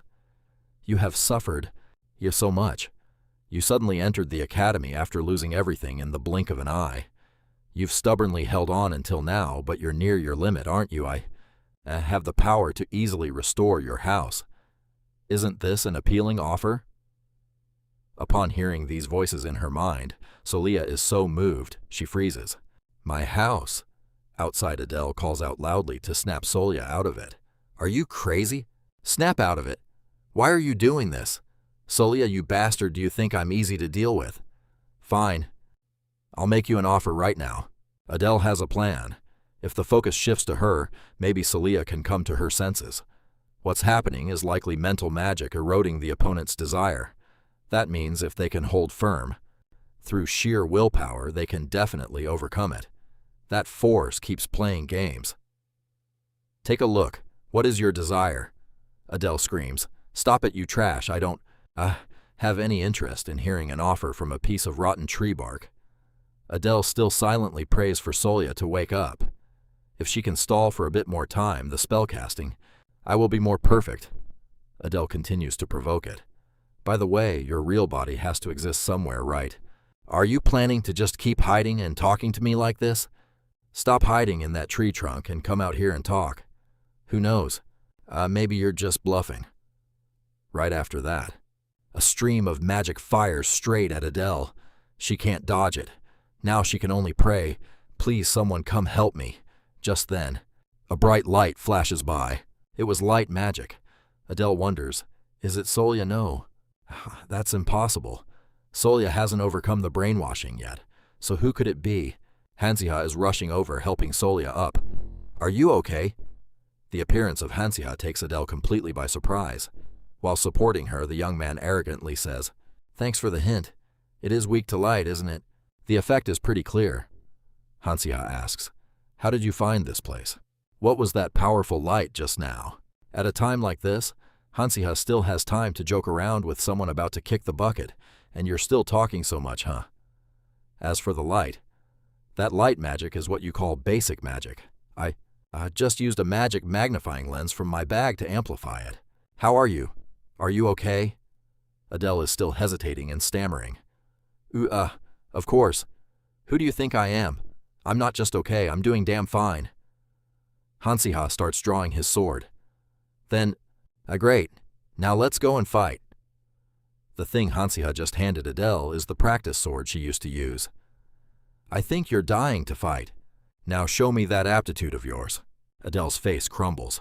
No, I don't even know what I expected from this jerk. Fine, whatever. If the opponent is a dark mage, then there's even less reason to hold back. After Adele lands a finishing blow, the dark mage is wounded and reveals his true form. He growls in anger, looking at Hansiha. Why are you staring at me so fiercely? Should I dig out your other eye too? The dark mage roared in rage. I'll wipe you all out, you pathetic rats. He looked like he was about to charge, but instead he blocked the exit. He was playing to the terrain, gaining the upper hand. The dark mage gritted his teeth. Now that I'm back at full power, it's your turn. You bunch of fools, he spat.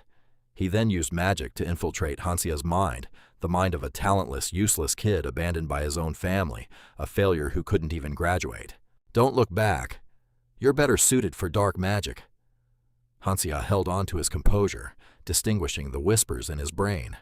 Finally, he understood how this brainwashing magic worked. It really was sickening.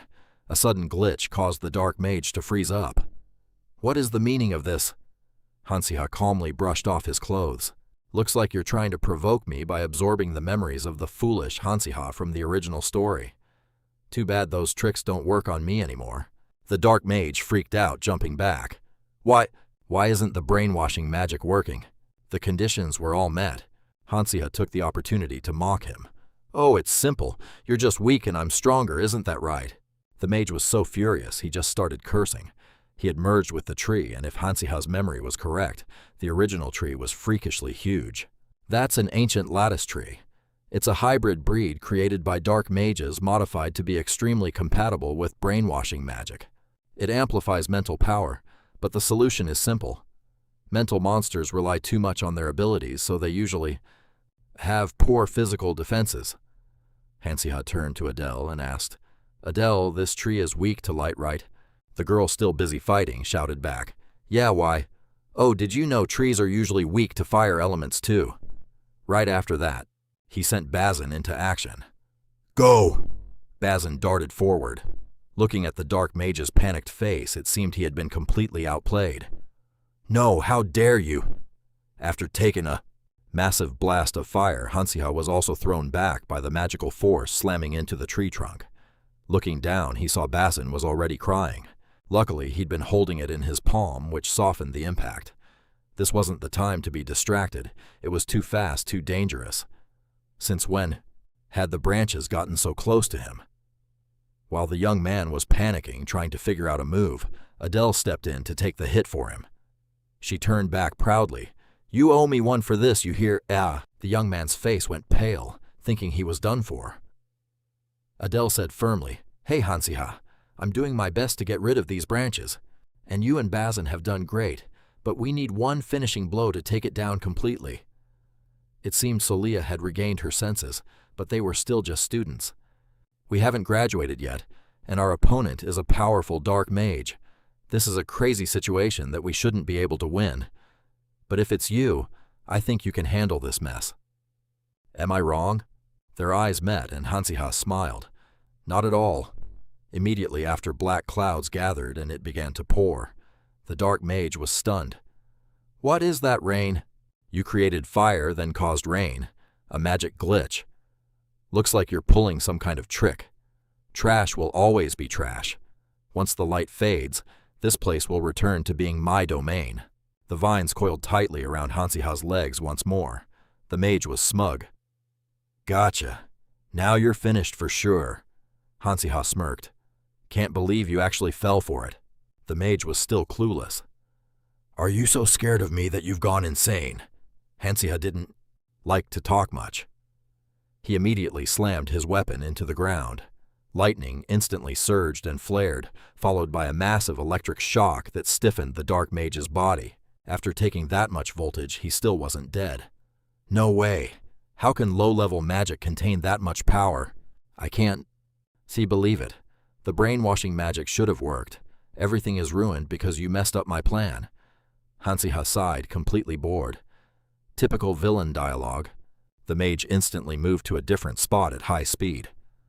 No, I need to find the cube as soon as possible. Hearing about the cube, Hansiha was intrigued. He had heard of it before. It was definitely mentioned in the original story. From behind, Solia walked up. She said, Your name is Hansiha, right?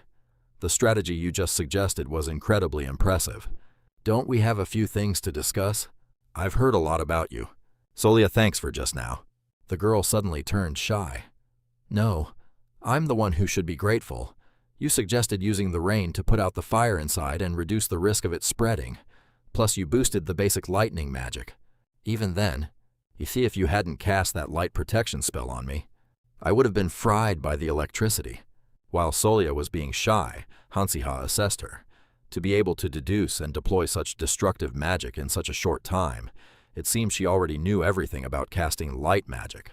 In that moment, Hansiha's potential shined brightly, and Solia looked at him with entirely different eyes. The young man turned and asked Adele, By the way, do you happen to know why that dark mage kidnapped you two? Well, based on what we discussed, it looks like they intended to brainwash us and use us as their pawns. Hansiha sighed. So that was the plan: kidnap the two top students of the academy, Adele and Solya, and brainwash them into pawns. What an impressive scheme. And if they're capable of brainwashing Solya, you know you couldn't take him down with just basic magic. Basi was curled up in Hansiha's arms, still sobbing. Now he had to comfort the dragon. I'm totally fine, really. Why are you overreacting? I'm the one who had to break my back protecting you, not the other way around. One, seeing this, teased him just to get a rise out of him. You're an S-rank student in monster taming, but sometimes you're completely clueless about genuine affection for pets. Oh, forget it. He added fuel to the fire with the most mocking look imaginable. Are you worried about me now, Hansiha? In that moment, Hansiha felt an unusual sense of happiness. It was like they were accomplishing something together, a feeling he had never experienced in his past life. All the happiness in the world was right here. One excited chimed in, Me too, me too. What about some praise for me? I helped mess that tree up too, you know. Their joy didn't last long before one dragged him away. They went to explore and scout the area. Despite their feet sinking into the sticky, filthy marsh mud, they decided to rest and recover inside the tree near Adele and Solya. Even though the toxins had vanished with the death of the monster tree, the truth was that the wild marshes were no place for humans to walk through comfortably. However, the reason he had decided to come all this way was to find a place hidden within the Spirit Academy, a secret door. As soon as Hansiha touched it lightly, it slowly began to open. Normally, even though that was a hidden achievement and a treasure to be found by the male lead who would come to rescue Solya, while she held on with her light magic, Hansiha was now one step ahead of the novel. Seeing the glowing treasure, Hansiha and Wan were completely overwhelmed. Is all of this ours now? I can do whatever I want with it. Even a pathetic villain has to make a living, right? Who knows when I'll have pocket money again? One was still grinning ear to ear. Wow, is this for real? Does it have an owner? Does this treasure even have an owner? Hansiha stated firmly. Even if it did, they've been gone for ages. The statue at the entrance is an artifact from 300 years ago. One's eyes lit up, ready to jump for joy. Oh, really? What a huge discovery. But how do you know all that? At this, Hansiha froze. Well, these are things I learned in general history.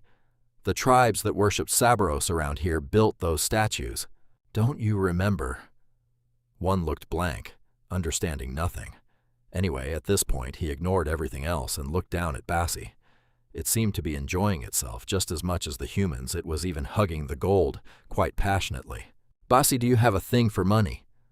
It was clutching a solid gold bar, and Hansiha suddenly realized it was probably only holding it because it thought it was cheese. Hansiha snapped his fingers, intending to tell Wan, I'm in a good mood today. Take whatever you want. Then he reached out to grab a small chest placed above and opened it. In this lonely world, survival is more important than material wealth. To survive properly, you need power. This chest was something the Hansiha from the original novel obtained after defeating the Dark Mage.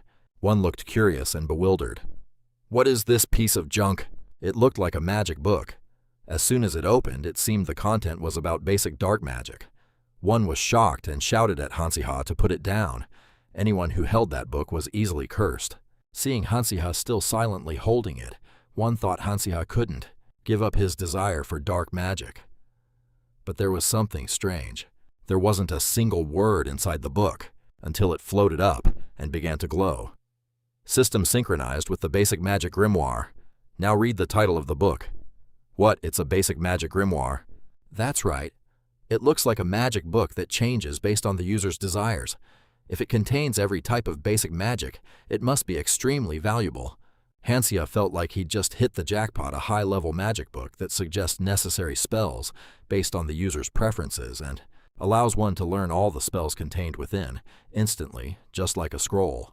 In other words, this was a chance to acquire the basic spells that Adele Academy students had struggled to learn all year long all at once. Hansiha looked at the book, laughing blankly. One standing there watching this thought Hansiha had lost his mind. Shouldn't we be leaving now? Wait, let me grab one more bracelet. Basi, let's head up slowly. Those two girls must be getting bored. Suddenly there were sounds of a stranger. It seemed only Hansiha could hear them. He froze as he saw the book glow once more. It seemed the stranger's choice was no coincidence. The strange voice continued to echo in his ears. To the stranger, "You have transcended the world. All of your actions will change this world." Hanziha couldn't believe that changing the world was real. That's right. Originally, I shouldn't have been here. Initially, I was supposed to be someone who couldn't survive. If this book can see through all truths and words, then this must be the grimoire of the heavens Carmen. It is a powerful book of prophecy. No matter how much I deny it, everything the book says is. That outcome also means you should limit your interference in everything that is naturally bound to unfold. Hanziha will have to separate from the story arcs, but getting to the academy and living well is also considered a form of greed and a personal wish of yours. While you were lost in these thoughts, that strange sound continued. But you stranger, if you have been granted that role, then accept it so you can understand everything about this world. If you don't do anything, this world will be destroyed right after. A strange source of energy appeared within Hanziha's body. It seems this is the price to pay for hearing the prophecy. One felt shocked when he suddenly saw Hanziha collapse. Now the young man is safely tucked away in the dormitory. Even so, one still feels restless and deeply worried. Hanziha sighs, feeling just as helpless. "I'm truly sorry. Once you're sure I'm okay, could you give me some privacy?" Only then does one leave. "All right, you get some rest. I'll head to the convenience store to buy some things." He smiles, but inside Hanziha's brain is a total mess. Everything is jumbled up. The actions he took inadvertently created a butterfly effect. The dark mages might actually win, and perhaps in the end that day will arrive sooner than expected. The fate of the Adel Empire might collapse. In a world that has already been destroyed, he wouldn't be able to survive either. No matter what, it's just terrible. Hanziha had planned to live quietly for the rest of the story, but if his destiny is to mess everything up, he went through enough of that in his past life. Keep meddling in matters he shouldn't be involved in, and eventually he'll be surrounded by enemies and fall into despair. Kanshua no. He never wants to live a life like that ever again. It feels like in the end he has to face the Grim Reaper. But if the world were to collapse because of him, like some sort of incident, he can't just ignore the uneasy feeling in his heart. The young man decides to jump up immediately. Why am I sitting here and seriously thinking about these things? Regardless if a situation like that arises, I'll have to face it head on, right? After all, I'm the only one who knows how the Soul Academy ends. A reincarnated person is also a witness. I am Hanziha, but not the Hanziha. I am simply myself. Once it's revealed that a dark mage was behind the kidnapping, the whole academy will want to keep it a secret from outsiders. After recklessly saving Solya and Adele, One and I had to face the consequences of sneaking out of the academy without permission. At the same time, I was praised for saving my classmates. Great more work. If they paid me, that would be even better. Plus, the first assignment for the practical class is a group project. One day after being released from that, and I already have to participate in a group project. Are you serious? So what exactly is this group project? Like a bus driver and a fare-dodging passenger. I'm not cut out for group projects. Among the troublemakers and pests, there's always some prankster who will shirk responsibility, and no one wants to deal with that. That's the reality of encountering all sorts of people. Right now, the young man is smiling foolishly, thinking about a dead-end future. Compared to hunting monsters group work is much more terrifying. Group work during practicals is a very important part of Soul Academy. The mission is to retrieve symbolic items from each dungeon. Exploring higher difficulty dungeons earns more points, but there's also a high chance of getting 0 points because time is limited. The professor reminds them very thoroughly. I hope you all work well together. Also, forming groups is up to you. Please form your groups within 10 minutes. The young man is stunned by this request from the teacher while Hanziha is still yawning. This is getting complicated. I wonder if anyone will even pick me. Before he finished yawning, someone walked up and tapped his shoulder. Even more shocking, it was the protagonist, Li-Han.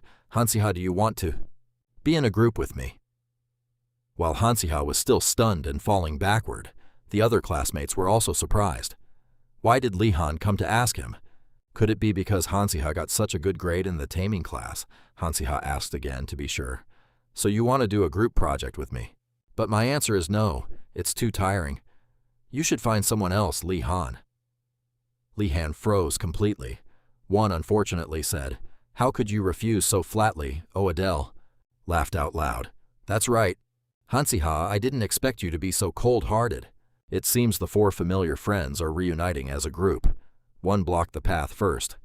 We came here because we want to be in your group, so don't you dare refuse. It's truly unbelievable. Even after being asked to group with the genius Li-han, he refused point blank. Han-shi-ha stared at the paper and sighed repeatedly. I don't know how to explain it, but it's a huge hassle. Working with you guys is more fun because I'm used to it. His mouth says nice things, but inside he's thinking, fun my ass. It's just because I'm afraid of what might happen if I get tangled up with the protagonist. Hansi-ha continues to smile brightly, acting falsely enthusiastic. Ah, come to think of it, everyone is wearing uniforms, right? In reality, the young man is just trying to deflect and change the subject. One, not knowing any better, also jumped. That's right. From the second year, the cloaks and ties have changed based on the department. Magic is red, theology is blue, natural sciences is green, necromancy is purple. It seems the deflection was a complete success. The two girls were overjoyed. Oh, it's true. Since we all have the same colors, it feels like we're a close-knit team, doesn't it? Hansi-ha thought to himself. Even if they are protagonists or top students, kids will still be kids. Seeing them laugh and find joy in such small things actually makes me feel a bit better. Anyway, let's stop the small talk and pick a dungeon. How about we go for a grade B dungeon, the Ghost Forest maybe? We all want high marks, right? Or how about a grade A dungeon like the Witch's Crypt? That could work. But listen everyone, you know how it is. Whether we can actually clear a dungeon or not really depends on what kind of loot we manage to get, doesn't it? I heard the Ghost Forest dungeon has a grade S item. At the mention of a grade S item, both girls are stunned. That's incredible. With that, we could beat every other team out there. The side rewards might be exactly what Professor Green is looking for too. Hansi-ha, how do you always know things that we don't? The young man could only scratch his head sheepishly. Must be the power of studying hard. Everything seems to be going smoothly. One will be a logical and reasonable companion. Of course, Li-han actually discovered this hidden reward back in his third year at the Spirit Academy. But to truly belong in this world, instead of just being an outsider, one has to be thoroughly prepared. Hansi-ha tells everyone to go home, get ready, and meet back up in 2 days. Meanwhile, in the Department of Theology, they've updated the info on Hansi-ha's team. I just heard they picked the grade B Ghost Forest dungeon. Not bad. Then we'd better start prepping, right? Finally, the day to enter the dungeon arrives. While most dungeons are located outside the academy, the Phantom Forest is a dungeon that can only be entered through the academy library. Before Adele even starts, Hansi-ha tries to act intimidating to scare her. There's a rumor that early in the morning, ghosts that escape the dungeon wander around the library because the seal is weakened. Adele is a bit scared, but tries to reassure herself. Who are you kidding? Ghosts aren't real. As soon as she says that, wait, that was line 14. Adele is a bit scared, but tries to reassure herself. Who are you kidding? Ghosts aren't real. As soon as she says that, a guy standing right there in the library speaks up, making Adele jump. Actually, they are. I'm just a normal person, but ghosts are monsters too, so of course they exist. As Solia tries to calm Adele down, Hansi-ha asks directly, Who are you? Judging by your tie color, you don't look like you're from the magic department. Why are you here? After a few seconds of stammering, the guy introduces himself. I'm a first-year student, User-Botten. I came here to enter the dungeon with you. As soon as he hears that name, Hansi-ha feels like it's both familiar and strange. Rumor has it there's a talented young first-year student in magic who is favored as a protector for the top students in the second year of the theology department. User-Botten says sincerely, I won't be a burden, so can I please join you? If someone like User-Botten wants to join the magic class's dungeon expedition, there's definitely something up. Hansi-ha smiles faintly. User-Botten, you saw something, didn't you? Right after this unexpected question, User-Botten is startled. I guess that's right. So you want to tag along for your own reasons, is that it? Suddenly a girl appears out of nowhere and cuts in. Oh my god, don't just go around being so suspicious of people. If you're going into the Phantom Forest through this messy library, User-Botten will be really useful because he can actually see ghosts. Before she even stops being scared, this girl makes Adele even more terrified. Oh, did I scare you? My bad. Sorry about that. I'm Jun Hyung, a second-year student from the theology department. I'm user Batoon's protector. As you said, Hansi Ha, during recent holy magic training, user Batoon saw something. Ever since then, he's been insisting on following you no matter what. That was the first time I've ever seen him react that intensely. It's completely different from his usual quiet personality. The professor gave me permission to accompany user Batoon as long as I act as his protector. Hansi Ha frowns, looking annoyed. I don't really care about that, but are you sure you aren't hiding some sort of scheme? It's like you're a spy from another team here to assassinate us. Jun Hyung laughs sheepishly and asserts, Haha, don't worry, I agreed to be user Batoon's protector for one reason only, and that's you, Hansi Ha. While the young man is still clueless and doesn't understand what he has to do with this, Jun Hyung winks. You are totally my type. The guy is completely frozen. Jun Hyung continues to express herself. The moment you registered for the magic department, our eyes met, and I just fell for you. With eyes wide open, messy brown hair, and a crooked smile. When you smile, you're handsome and exactly my type. I always welcome a chance to look at a cute guy up close. Hansi Ha turns pale and starts sweating bullets. One thinks Hansi Ha is so happy his soul is ascending. Hansi Ha, didn't you know? Jun Hyung isn't just famous in the theology department. She's also a handsome guy collector with top-tier grades. Anyway, that dungeon is full of shadow-type monsters, so why shouldn't we cooperate with the theology students? Hansi Ha hears them chattering in his ear and gets a headache. It feels like these people are talking as if this isn't their problem at all. Adele declares, Since everyone has agreed, let's head into the dungeon together. The condition to release the seal is to get a book. Right after that, the door, along with the light, opens. This is the entrance to the dungeon. Batoon is startled. Hansi Ha understands him. Batoon only has experience with the slime dungeon. He must be in shock seeing all this. Still, we have to bring him along. Even if it's a bit overwhelming at first, every trip is a chance to learn. The moment we stepped inside, we were hit by the smoke and haze of battle. It's so foggy. Oh, Iodio, move forward, got it. Hansi Ha watched them fight and realized Professor Green was right to emphasize the importance of teamwork. There's only one special item at the dungeon entrance.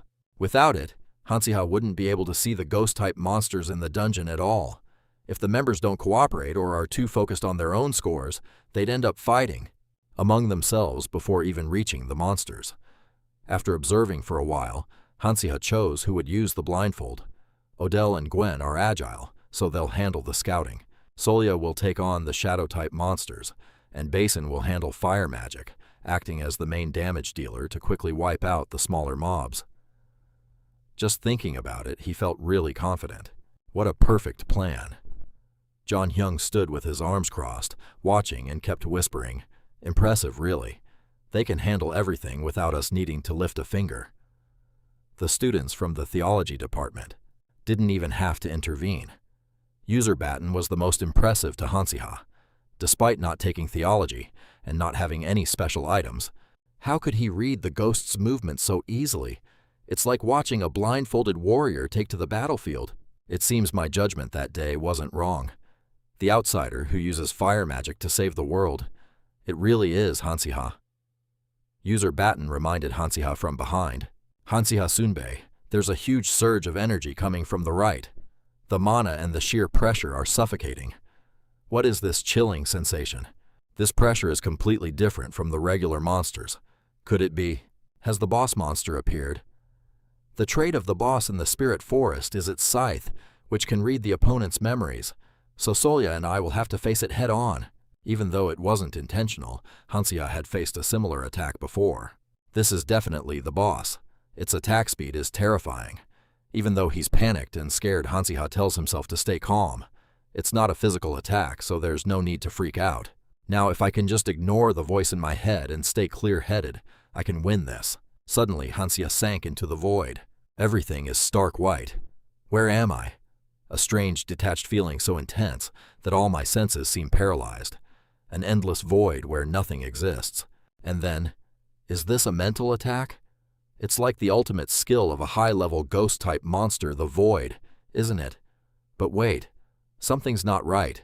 A B-rank dungeon shouldn't be this easy, but the boss shouldn't be strong enough to use a skill like this either. What the hell is going on? Suddenly, familiar sounds echoed. What startled Hansia was that it was replaying his actual memories. Even after such a long time, they hadn't changed. The stream of thoughts repeated in his brain. That bastard backstabbed his own senior. Hey, don't mess with him. He's a real psychopath in the internship world. Kids these days really don't know the meaning of fear. Hansia recalled what happened in his past life. I stood by and watched them gossip. I never regretted it. I was just doing what I had to do. The person I reported was a psychopath involved in medical malpractice and drug experiments that cost many lives. I reported his brutality to the professors. Being an undergraduate and a medical student didn't matter. Even though he had connections and was my senior, what happened next was predictable. I was insignificant, so I just kept going to the hospital. When I went to intern, people called me a snitch. Even though I was recognized as a genius, what I received in return was criticism and insults, things that ruined the career of a senior who was treated like a god by them. And so it continued. Before entering the operating room, my hands started shaking, even though I didn't understand what was happening. Even when I tried to stop them, they wouldn't stop shaking. It became so absurd that the news spread a veterinary surgeon shaking during surgery. They wouldn't let me into the operating room anymore. It seems the repressed emotions caused my hands to shake when entering the theater. I think that's why I felt helpless and collapsed. Why did this happen to me? With that mindset, I still went to intern. Shaking like that, and you want to do surgery, a bastard with shaky hands. You're a top student, but you don't seem that talented. They threw all those harsh words at me. Enduring the gossip and the stares, it destroyed my mind every day until I finally left the hospital. My own familiar environment, the labels of weak and incompetent, were truly branded on my name. Right at the moment, I sank into the void. Hansia realized it. He thought that if time passed, things would get better, but maybe he was still just that same person. In this moment of negativity, Basin suddenly lunged forward. Basin. We're in the middle of a void created by the boss's illusion magic. How could he break into someone else's mental space? As soon as he arrived, he jumped into Hansiha's arms, rubbing against his jacket. Instinctively, Hansiha understood taming is a magic that connects the heart of the mage with the monster. I can feel that he felt the same negativity and anxiety as I did. What kind of dragon is this affectionate? You're acting more like a dog now, Basin. The reason I made that decision wasn't simply because I hated that senior. It was a rebellion of youth. I couldn't go against my conscience regarding saving injured animals. After petting him for a while, he decided to bring Basin out of there. Thanks to him, he finally woke up. Hansiha no longer wants to be a loser. Looking straight ahead, Hansiha sensed something. Is it a hidden item? Since this is inside the monster, things invisible from the outside can be seen here. Based on my memories, that's the hidden item, the spirit lantern. It's also the core of this monster, its heart. If we take this, Wadiatho, we can defeat it instantly. Hansiha told Basin to lend him his strength. He ordered the little dragon to breathe fire, activating the triple arrow. The monster's heart was burned away just like that. Only a lantern remained. Everything seemed to be over. Hansiha felt deeply satisfied thinking that this ending was just deserts for such scumbags. As they returned to reality, his friends ran over clapping and congratulating Hansiha, saying he'd finally done it. Solya had already escaped a while ago, but they were worried because he'd been inside the monster for so long. Did you really take down the boss?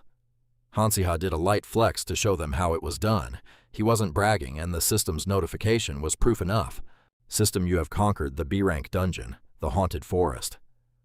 Solya was stunned and couldn't believe secret items actually existed. One even seeing it with his own eyes was still a bit skeptical, thinking Hansiha was lying since the chances of finding items in a dungeon were incredibly low. Solya focused and analyzed. Doesn't this seem a bit off? We all thought we could just escape the boss's illusion, but it wasn't that simple. You saw it too, right, Hansiha? It was a void of uncertainty. One looked confused. A void of uncertainty, a high-level illusion spell inside a B-rank dungeon. As expected, things here are far from normal. Hansiha realized this secret item was dozens, maybe hundreds of times more valuable than a regular one. It seemed like it wasn't just his gut instinct after all. Suddenly he looked around, puzzled. He didn't see Junhyun or the user anywhere. One was shocked to see a group of strangers, Bo Hao holding Hyun and the user captive. They grumbled a warning to Hansiha. If these stubborn brats hadn't been so determined to protect you, I would have taken them out silently. But they're really getting on my nerves. You were pretty close with this lot back in your freshman year, weren't you? Even now, seeing you laughing and playing around with these kids, we all know that isn't the real you. So give us a chance to reveal your true nature. Hand over those people behind you to me and join our side. Hansiha looked at him like he was a total lunatic. What the hell are you talking about? So you guys went to all this trouble, huh? They continued with their sweet-talking recruitment. If you join us, the project will be a huge success. The preparations are almost complete. All you need to do is meet the conditions. Hansiha wasn't one for long chats and asked straight out, "Sounds like you're planning something, aren't you?" "Truth be told, we need your help. We're critically short-handed because you suddenly jumped over to those magic-using brats team," Hansiha calmly asked. "Your original goal was to summon a demon, wasn't it?" Hearing this, Adele was stunned. Summoning a demon?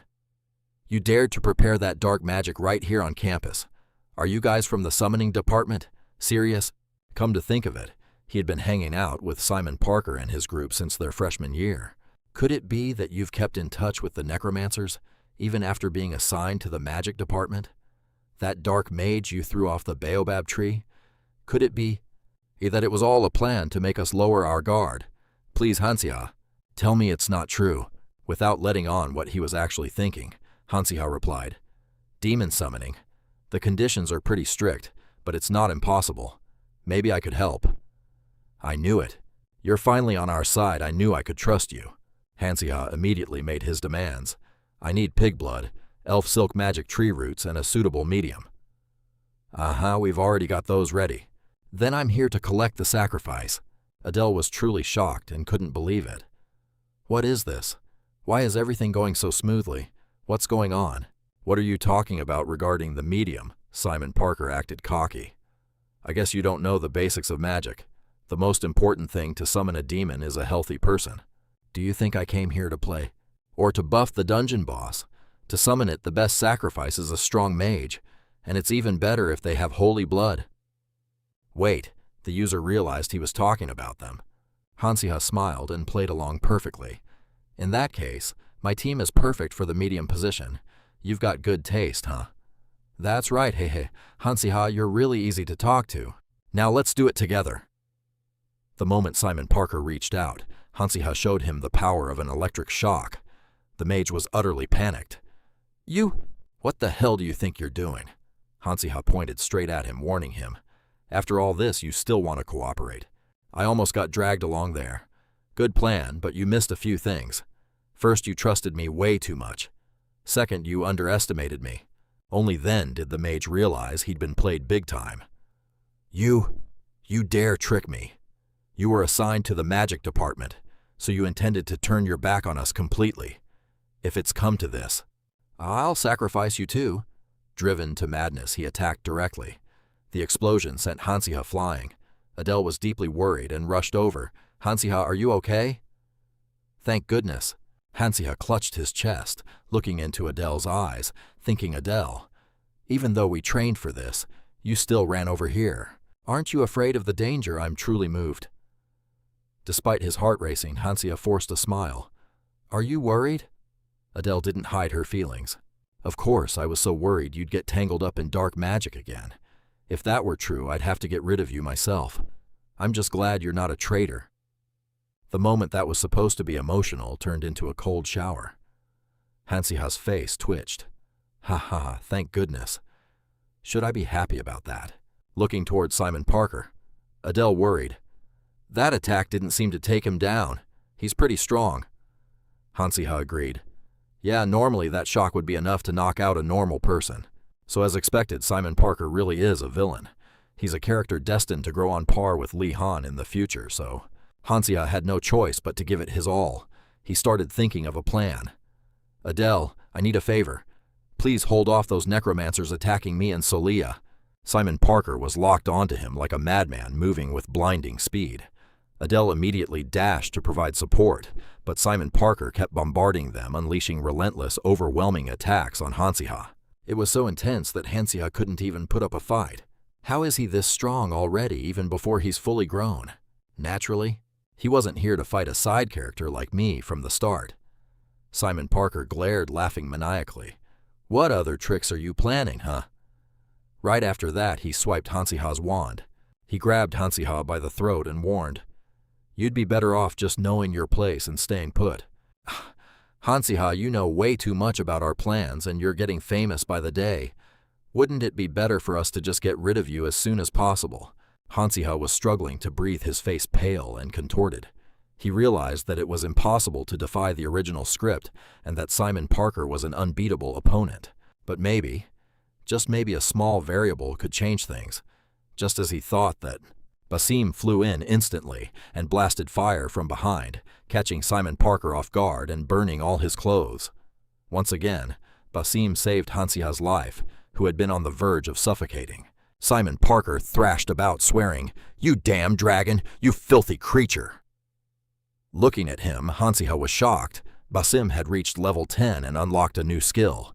The unlocked skill was Pillar of Fire, which summons a column of fire and lightning, hitting everything in a 1-meter radius, except for the user. Hansiha never expected his pet to level up in such an ironic situation, but it was perfect and right on time. What a beautiful strike. For some reason, its attitude felt a bit strange.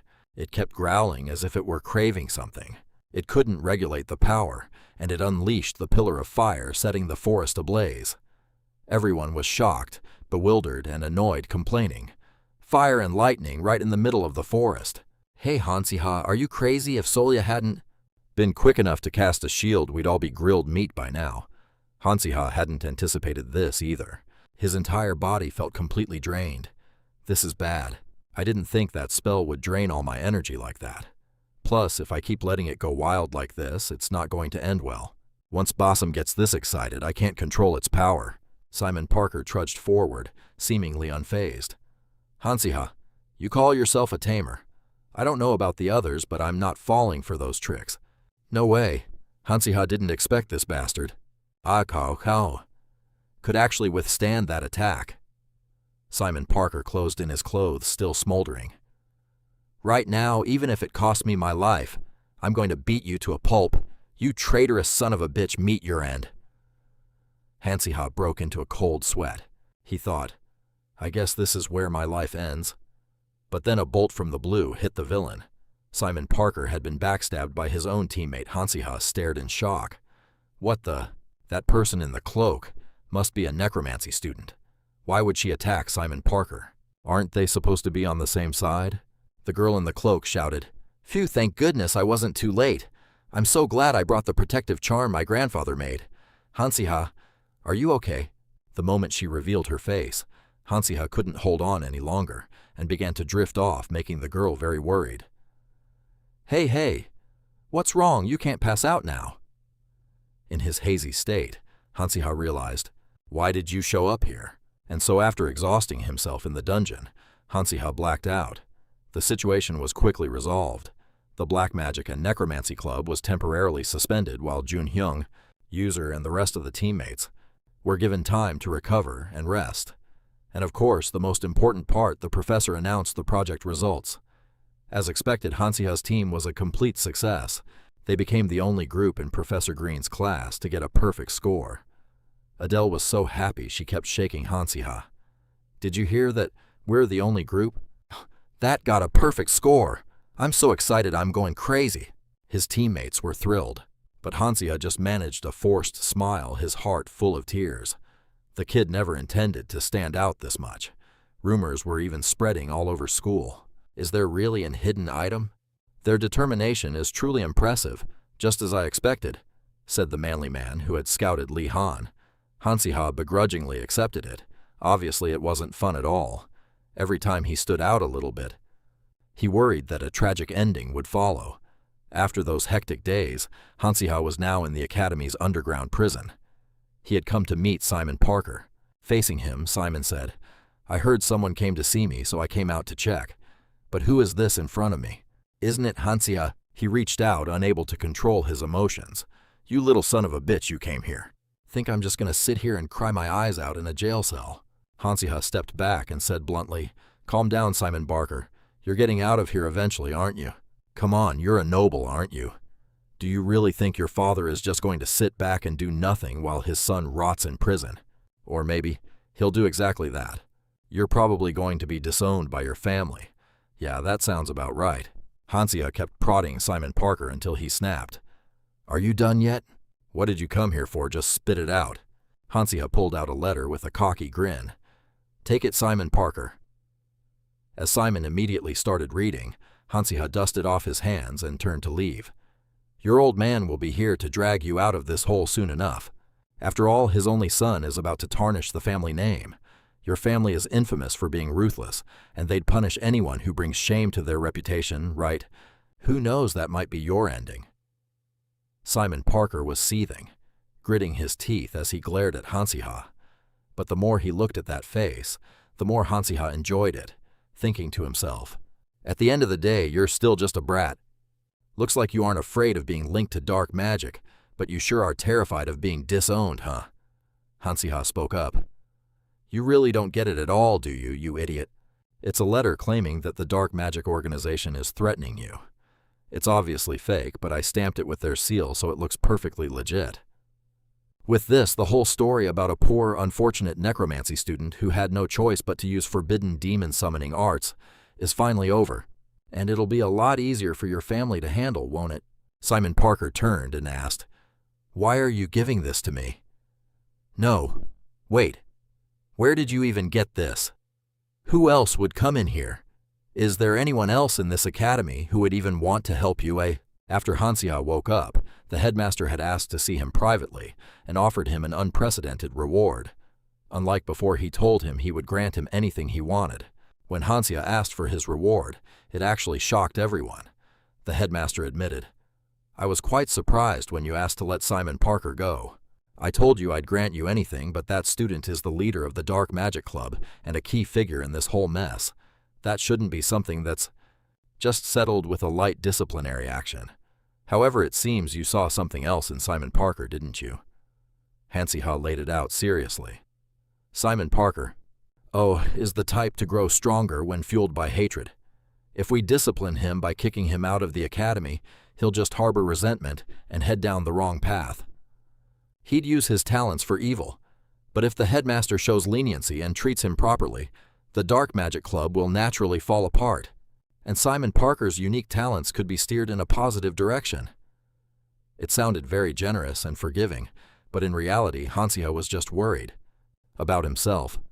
He was worried Simon might come back for revenge. The headmaster looked very proud of Hansia. "It seems you have the qualities of a teacher." The girl with braided hair, Natalie, also stood up and nodded in agreement. "I think so too." Hansia had almost forgotten she was even there. In the original story, she was described as a smart, lovely student who was adored by everyone at school. Just before Hansia passed out, she had suddenly appeared among the necromancy students, which had really shocked him. Hansia turned to Natalie and asked, "So what is your true identity?" "Oh, right, I didn't explain that properly, did I? Actually, I'm an observer assigned by the headmaster to monitor the Dark Magic Club. Or in other words, I'm a spy who infiltrated them. It seems the research on dark magic within the necromancy department has been somewhat overlooked." The headmaster nodded. "There is a legal space to research dark magic, but more importantly, we need to prevent students from making mistakes out of pure curiosity during their research," Natalie continued. "This time I really got left in the dark. It seems the demon summoning plan was a secret shared only among a few students around Simon Parker. It wasn't until I entered the dungeon that I truly grasped the situation. Honestly, if Hansia hadn't helped, I wouldn't have been able to finish my mission. And the other students in the necromancy department wouldn't have been able to get out safely like that. Once again, thank you so much." Hansia scratched his head sheepishly. Honestly, what he did wasn't all that heroic, so being praised like this made him feel a bit awkward. "I just did what I had to do to save myself." The headmaster suddenly remembered something. "Oh, And one more thing, Hansiha. I have a proposal. At that moment, Hansiha had a bad feeling. The International Magic Research Association wants you to represent the ADN Academy. What do you think? Hansiha panicked. He knew it. He'd already seen this coming. He immediately tried to turn it down. I can't believe I've been chosen as the Academy representative headmaster for matters like this. Wouldn't it be more logical to send students with higher academic records? Hansiha said that to avoid getting dragged into any more trouble. He wanted to dodge it while he still could, but the headmaster had other ideas.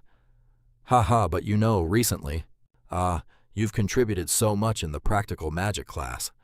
Professor Green even gave you extra credit, so you're currently ranked 3rd in the magic department. Hansiha was completely frozen. This time, there was nowhere left to hide. The top 3 were Li Han, followed by Adele, and then Hansiha. When he returned to his room, Hansiha was still stunned, even with Basin clawing at his head. Afterward, he started punching the wall repeatedly, as if he was venting his frustration over some bad luck he'd run into. Quan turned to Basin and said, "Basin, it looks like our master has completely lost his mind." Hanshiha's head was filled with nothing but gloom. "I hate getting caught up in trouble, but now that my ranking has gone up, I'm getting way more attention. You second-year students, why are you so incompetent?" "Huh, do you really think I'll let you all walk all over me like that?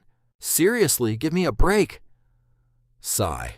You couldn't even tell what he was so angry about as he punched right through the wall. One just laughed it off. Is this chaos all because of the upcoming competition? Hanshiha turned away with a sour expression. "I wasn't even aiming for 3rd place, so why do all these annoying things keep happening to me?" "Is that really such bad luck for you? If Solya, who always holds on to that 3rd place spot, heard you say that she'd probably skin you alive." "I'm not telling Solya that anyway. To change my mood, let's open the individual dungeon reward." Hanshiha suddenly remembered. "Right, the individual rewards. I kept getting called away and never had a chance to open them.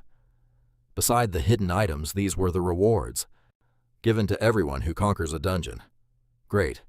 A random gacha draw should help me pass the time in this middle-of-nowhere place. They said they got some great sacred artifacts. What will I get?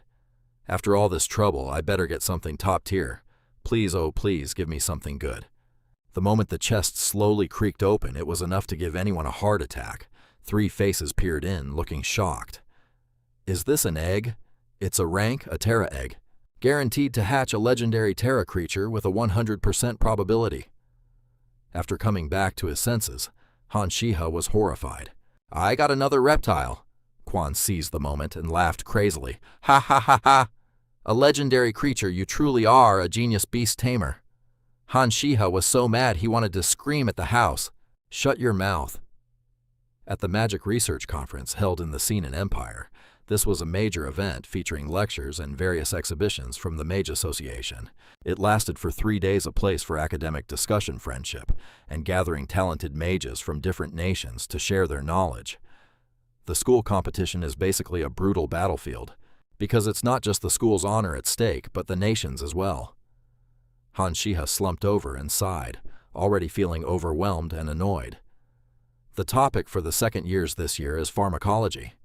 Hanshiha, do you know anything about it?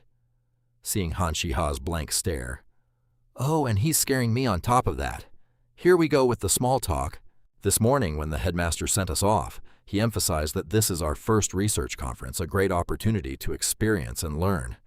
But it would be great if we could bring back an award. He was really looking forward to that award." Li Han smiled brightly, seemingly without a hint of worry. "If you master the brewing theory, you'll be fine." "Right. We already learned basic pharmacology in our first year." Li Han pulled a book out of his backpack. "All right then. Before we get there, let's study this book." Hanshiha broke into a sweat. "What a model student. You're way too prepared." Adele suddenly panicked and ran off to get water, leaving Hanshiha behind, who could only begrudgingly accept it. Adele is so mean. How daring to run off alone, huh? With only the 2 of them left, Li Han asked, "Hey, Hanshiha, a while back when Quan and I went to your room, you showed us some kind of map, right?" Hanshiha remembered that time. You happened to collect an item from a dark mage. Li Han accidentally saw it when he passed by your room. This was considered an incident. Li Han continued, Did you bring it with you today? Yes, but leaving it at the dorm is a bit dangerous.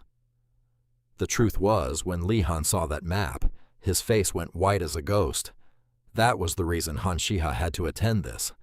Quite annoying event, even though he could have easily faked being sick to avoid it. The magic cubes, even though the Aiden Empire is home to many light mages, why do the dark mages have to cause so many incidents and stir up trouble at the Spirit Academy? In the end, they do it to collect the artifacts called magic cubes, currently scattered across the world, intending to change the status quo and amplify dark magic. Extremely powerful, created by concentrating dark magic. They are dangerous items capable of turning an ordinary mage into a great one. That was how the original novel defined the magic cubes. In the novel, the dark mages secretly built a massive tower and succeeded in collecting all the magic cubes. They intended to use the tower as an amplifier to transmit the infinite magic through the cubes to attack the world. Fortunately, according to the original novel, the protagonists destroyed the tower and retrieved the cubes before it was too late. To do that, not only the supporting characters, but the main characters also had to sacrifice their lives. The story in the novel was very gloomy and desperate, and the location where the magic cube first appeared, Fonti, was the Sinan Empire. As soon as they set foot in the Sinan Empire, the group headed straight for the conference hall. There they learned about pharmacology and spent a lot of time participating in various activities. 2 days passed in the blink of an eye. Han Shiha was stretching, preparing to go to sleep to get some energy for the competition tomorrow. The headmaster said it would be good to bring home an award, but honestly, herbal medicine isn't my specialty. Well, I'll just see what happens. For now, I have to get some rest. He had barely laid his head down when Han Shiha had to wake up again, detecting a noise. Who's snooping around? Li Han appeared out of nowhere at the door. Ha ha ha, how did you find me? It's just me, Li Han. Han Shiha was annoyed but had to restrain himself. Why do you keep making such a racket? How could I not know you were there? Isn't there a door? Why do you insist on using the window? Sorry about that. I originally intended to contact you quietly, but there's someone in the hallway. The hallway who would be out at this hour? Someone has released a Casper in the hallway. Han Shiha froze, his face turning pale. A Casper here, a scout mage wearing an invisibility cloak to patrol. Han Shiha immediately asked carefully, Why are they there? This isn't something a normal conference attendee would do. Li Han was also puzzled and sighed. I'm not sure, but I didn't come just to say this. I have a favor to ask. That map, can you give it to me? Han Shiha paused and asked bluntly. You want it because it contains a magic cube, right? Li Han was completely startled when Hansia found out about this. For the time being, Hansia decided to pretend he didn't know much about it, though, well, the map did show the magic block. Truthfully, Li Han must have known the magic block's real purpose. Back in the day, Li Han's parents were successful. They sealed the magic block's power, but they lost their lives because dark mages obstructed them. When he saw it, he realized they were back in action and planning something that would have a massive impact on the world. The power of the magic block caused such a shock that today the novel's protagonist, Li Han, finally made the decision to inherit his parents' will to find the magic block and protect the world. Li Han declared quite firmly, Tomorrow is the last day and the map says it's buried somewhere around here. I have to find it before I leave this place. So leave it to me. Hansia crossed his arms and flatly refused, not wanting to and not liking it at all. Why are you being so cold? Don't worry, I won't use it for anything bad. Of course I know that, but Li Han, I can't give the map to you because the first magic block is destined, Hotuo, to be taken by the dark mages. Hansia still remembered how much Li Han had regretted it. The sound of his sobbing was heart-wrenching. If they lost the magic block here, the story's difficulty would spike, so Hansia seriously made a decision. This time, do it my way. The protagonist turned to say, Li Han, even though I can't give you the map, I can go with you. Take me with you, Li Han. Li Han looked panicked. I can't explain it clearly, but the magic block is a dangerous item. I don't want to drag you into this reckless business. Hansia understood too well. I know. When have you ever chosen the easy path? I don't know what the magic block is or why you're looking for it, but I won't be a burden. I really don't want to hand the map over to you, so deal with it, buddy." Li-Han was completely cornered and had to agree to Hansiha's proposal. "Fine. All right, I understand, but in return remember that we must win tomorrow's battle." It was one surprise after another.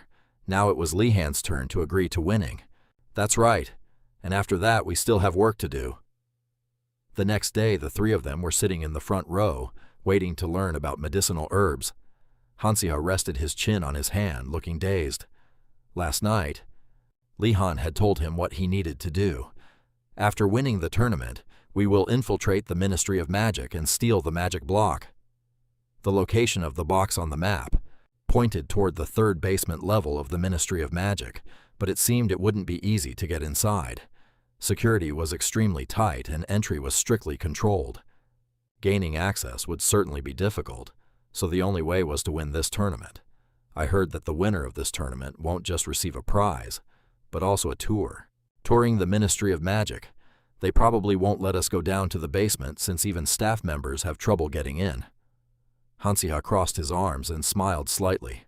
"But we could sneak in ourselves, right? I have a proposal I want to bring Adele along. Objectively speaking, if we try to sneak out with the box, neither of us will have a chance, but if it's 3 people it might work, because the tournament is a team event, so the Ministry of Magic will let 3 people go on the tour. Wouldn't it be harder if we proceeded without Adele and tried to hide her? That's true, but it might be dangerous." "Would Adele agree?" Hansiha confidently asserted. "Don't worry about that. If it's Adele, she'll be very happy if she can take down a dark mage." Time slowly passed. Finally, the day of the match arrived and everyone started to realize the reality. Hansiha was the most helpless one. "I'm doomed. I tried to drag Adele into this, but the truth is I don't know anything about pharmacology. What should I do now?" "Well, I'll just have to try." The professor appeared on the podium, causing a stir. "I am the master of herbalism, Bruce Miller. It is a pleasure to meet you all in this world. Magic is not just for harming enemies. Actually, there are types of magic that can save lives, and that is the essence of herbalism. Let's skip the boring talk. I'm sure you are all very eager to hear the rules of the tournament, right? It's very simple. Based on your knowledge, you need to create a potion that has never existed before. I will explain the rules if you receive a perfect score from all the professors serving as judges, you will win." The other competing teams were worried. "Did you see the judges? They are all master mages. How can we create a potion that satisfies all those picky people?" Hansiha was also racking his brain. "I vaguely guessed this when they told me to collect ingredients for the last 2 days. But the topic is even more open-ended than I thought. Even so, if winning this tournament is the only way to get that box, then there is no other choice. Time to brainstorm." At this moment, the group was sitting in the vehicle, moving along, and Adele still hadn't recovered from the shock. "Hansiha, seriously? How did you do it? You didn't even have a shred of knowledge. When I saw the books Li-Han showed you on the ship, you were like a complete novice.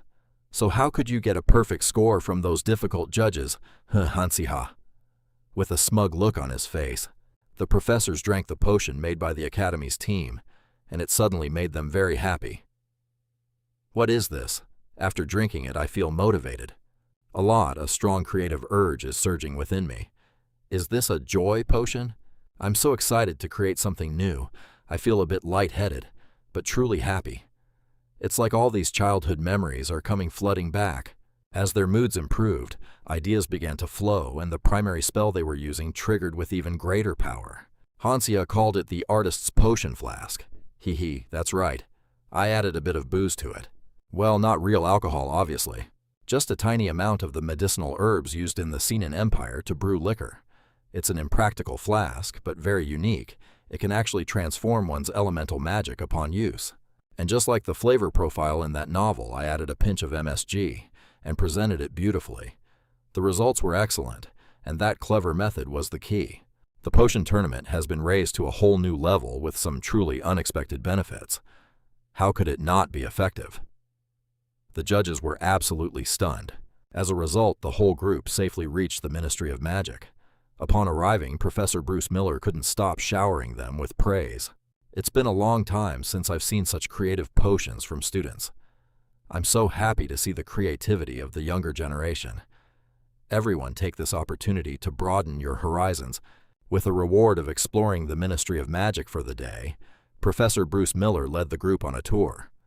So shall we continue with the introduction inside? This here is the office. For admission support and Academy certificate registration. All the paperwork for Academy enrollment is handled right here, and there are many other cool things as well. Lehan and Adele groaned out some incredibly fake compliments, their voices completely devoid of any real enthusiasm. Wow, that's amazing. How absolutely wonderful, right? Even Professor Hansiha felt awkward hearing that. No matter how bored you are, at least try to sound like you have a pulse. The professor remained incredibly oblivious, actually thinking they were being sincere, and became even more enthusiastic than before. You kids are truly such passionate students. Then I'll show you where to take a walk in the training grounds. Hansiha felt helpless. Professor, you're being a bit too carefree. We don't have time to get stuck here. They thought that, but their faces still had to look excited. Hansiha spoke up for the group, putting on a sweet face. Professor, this tour is really interesting, but could we take a little break? We're feeling a bit tired. That's fine. The Ministry of Magic is vast anyway. Just then, a female manager ran in, calling out, Bruce Miller, Professor, could you help us out for a moment?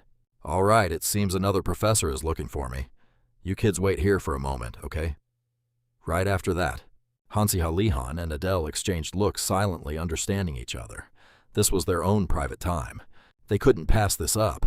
They were fumbling around trying to find the door to the basement. They didn't know when the guards would come, so they had to act as quickly as possible. There was only one chance. Whether they were discovered or not, they had to find it before leaving. This was the third basement level. Hansiha felt a jolt of shock. It seemed the group hadn't been discovered yet. Lehan pulled something out from his robe. Hansiha, Adele, take these. It's a teleportation scroll. The guards are all concentrated on the fourth level where the vault key is, so the third level shouldn't be too dangerous. Even so, don't let your guard down. There are only 2 of them if you give them all to us. What will you use to get out? Lehan replied optimistically. I did my best. I tried to buy more, but they're too expensive and rare. Hansiha, you came along for me, and Adele, you don't know much about the magic block. You only joined because you wanted to stop the dark mages. I thought I should at least do something for you guys. If we don't get caught, we'll be fine. Let's go. There was something glowing over there. Hansiha was still deep in thought, wondering where Lehan got all these things. The group followed the light. It seemed there really was a vault inside. Lehan took one more step and suddenly tripped over an invisible wire. Immediately, the entire space turned red. Adele panicked. I can't believe it. We've come all this way, and we've triggered the alarm. What do we do now? Should we run? We aren't even sure if the magic block is inside. Hansiha narrowed his eyes, asserting, No, I'm certain of it. What? How do you know? Hansiha smiled, looking at the system interface. Main plotline Episode 2. The Magic Block. Retrieve the magic block sealed in an underground vault. Time limit 24 minutes. Reward difficulty of the mission will be reduced. If you fail, you're dead. The alarm sounded. Warning intruder detected. To ensure safety, the magic surrounding the treasure will detonate. Hearing the announcement, Hansiha froze, then shouted, Everyone run! After running for their lives, they finally managed to temporarily escape. Magic detonating. We were almost done for. The young man suddenly heard someone's footsteps. That person was none other than Professor Divers Groovy. He was the mathematics professor at Aiden Academy. The biggest question now was why he had come to this place. Hansiha tried to explain to distract him. Professor, we got lost. You don't need to make excuses. Thanks to you, we were able to find the trace of the magic block. At this point, whether they wanted to understand or not, they had to. His words clearly implied that all the professors at Aiden Academy were dark mages. To the students, he was no longer hiding anything. This security is far too lax for our great plan. The mage isn't hiding anything from the students anymore. This security is far too lax for such a grand plan. Finding one of our magic stones. How lucky that I purposely released the Caspers. After losing the map, we were in such a bind, but to think we'd stumble upon some students. I found the location of the magic stone. Now step aside. unless you want to die today." Immediately, all three of them fought back against Divert Groovy. He was stronger than they had imagined, and they were completely outmatched. Odell was exhausted, and none of them had the strength left to defend themselves. The power gap was just too vast. He didn't know that Hansia had picked up the magic stone that had fallen from the broken treasure earlier. However, he couldn't defeat the professor and get the magic stone out safely. If that's the case, there's only one way. Hansiha called for Tori Han and held it up. "This is the teleportation scroll you gave me along with the magic stone. Take them and go." Odell panicked. Hansiha urged them to teleport quickly. Odell couldn't bear to leave, saying, "Hansiha, what about you? You have to make it out. If you don't come back safe and sound, I won't forgive you." After Li-Han and Odell left, Hansiha stayed behind to face Divert one-on-one. Groovy student Hansiha, "You really are an interesting character. Daring to steal a magic stone right in front of me. I'm quite moved to see you sacrifice yourself so your friends could escape. But I cannot. Spare your life." Immediately, Divert Groovy cast a spell to bind Hansiha with a restraint enchantment. "You might have lost the magic stone, but I heard you have a map. A map showing the location of the remaining magic stones. Where is it? Answer me obediently." "It's not here. You've been listening to nonsense." "You brat, are you so scared that you're babbling nonsense now? What's with that arrogant attitude?" Even though Hansiha was injured and blood was streaming down his mouth, he still confronted him to the very end. "Arrogant? I just trust my partners." Basing's breath appeared from behind. Basing attacked, biting straight into his shoulder then. He breathed fire to burn him. The chains wrapped around Hansiha gradually faded away. Thank goodness he escaped. After the surprise attack, Divert Groovy was in so much pain. He could only curse, "Damn dragon." Hansiha knew this was his best chance. If he could just finish the professor, everything would be resolved. He hesitated for a few moments, unsure if he could go through with it. But in the end, he could not. "I cannot let you live." After eliminating Divert Groovy, Hansiha made a break for it.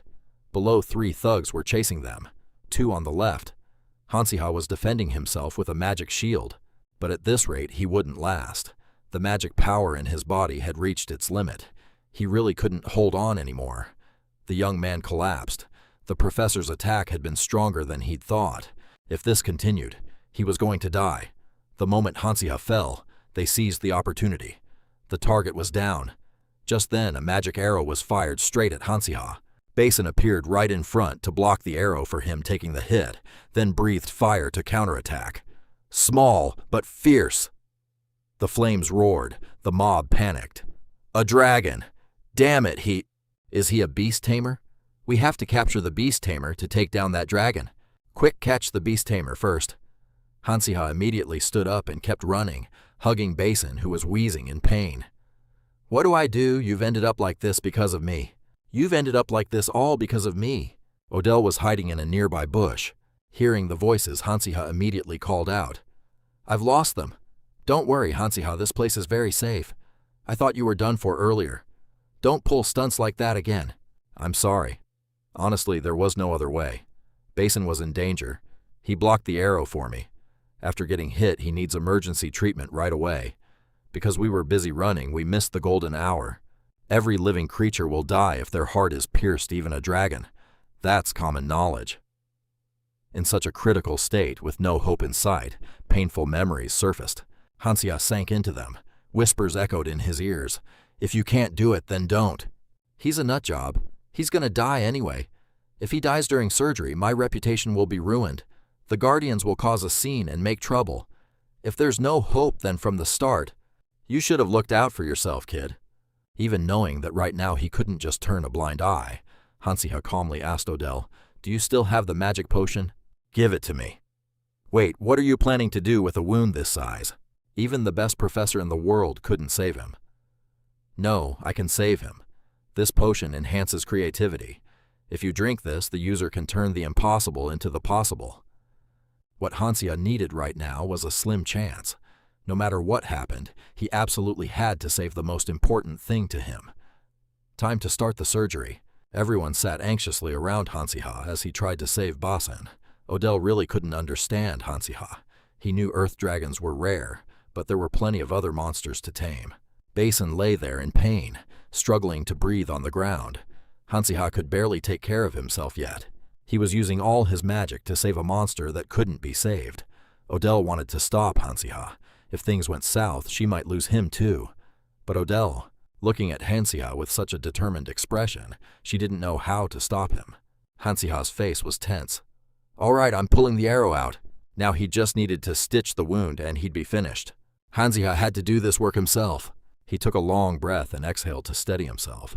In his previous life, even if he had done this 100 times every single time he stood in front of the operating room, his hands would tremble, and in the end he would run away. It happened countless times until one day he couldn't even hold a scalpel. But now those hands that once trembled were moving with such confidence. "You can rest easy now. It looks like you'll be able to save Basin." Hansiha smiled with deep satisfaction. The surgery was finished and it was a success. Basin's complexion looked much better than before Li Han. "That's incredible, I'm stunned. Who would have thought that you could save a dragon on the brink of death just by operating and stitching it up? I've never even heard of a method like this. Could it be some kind of magic?" "No, it can't be. It's not magic," you replied. Adele leaned in to inspect it, surprised. "That's amazing. You didn't even use healing magic. And Basin is breathing normally again. The bleeding has completely stopped too." Hansiha felt that perhaps treating monsters with surgery was still a very foreign concept. Well, that's just how this world is, so you can understand why they're so surprised. Just a moment ago, Basin's condition was still critical. It should have been beyond saving, but earlier if they had only used medicine. If we didn't have magic, the surgery would have failed for sure. Besides, if you were back in Korea right now, people would have already reported you for failing to maintain sanitary standards. Hansiha sighed and leaned back to rest. However, this wasn't Korea. Basin wasn't a dog, but a dragon, and he was no longer the Hansiha of the past. All these things combined created a miracle. The system notified, healing light applied successfully, link condition in effect. Basin's condition has shown excellent progress. The wounds were gradually healing. Hansiha sat beside it, observing. He was overjoyed to have been able to save Basin. Hansiha looked at his little dragon, which had to endure so much pain. His eyes were filled with care. "Stay alive, Basin." He didn't know who was constantly screaming his name. After that, Hansiha passed out. When Hansiha opened his eyes, he saw a familiar ceiling. Hansiha heard from others that he had been unconscious for a few days, and the doctors at the academy infirmary were currently treating him. According to Adele, who was making a worried face, and had been looking after him for the past few days, the academy had roughly assessed the situation and handled the aftermath. But even so, it seemed they couldn't stop the rumors from leaking out. The top students at the academy were whispering among themselves that outsiders had attacked the academy, and it seemed that the attack was related to the recent commotion caused by the dark mages. Hansiha reflected that the rumors were surprisingly accurate. The adults must be having a headache trying to clean up that whole mess, but it didn't matter because he was no longer an adult. And then Li Han picked up the cube in his hand. Currently, many organizations were searching for this thing, including the magic department and a number of academies. Nothing was certain, but perhaps the dark mages were also looking for this missing cube. Adele clenched her fist. The two of them had fought incredibly hard to get this, so the group wouldn't let anyone take it. "I agree, but a trial regarding the incident, yet the magic department will take place tomorrow." "What?" Hansiha was stunned. He had only just woken up, but already heard such shocking news. So has it really come to this? But Hansiha sighed wearily. "Since it's in my hands, I won't let them take it away." 1 week later at the magic department's courtroom, the noise of people arguing erupted from inside. "I think we should punish those students very severely. They are just regular students of the academy. Yet they dared to break into the basement of the magic department and steal an item belonging to the department. This was completely unacceptable." This was Lewis Maxwell, a professor in the magic department. Bruce Miller stood beside him, telling Lewis to cool down. "Good grief, calm down. Those kids are not the type of students who would do something like that. There must be some misunderstanding here." "Misunderstanding? They trashed the entire basement, and you still call it a misunderstanding, Professor." Bruce didn't give up on defending his students. "I already explained that this was just me being careless, wasn't it? Besides, they are still young and naive, so a warning should be enough to ensure they don't repeat it. But Louis disagreed. You can't wait until the cow is lost to lock the barn, Louis.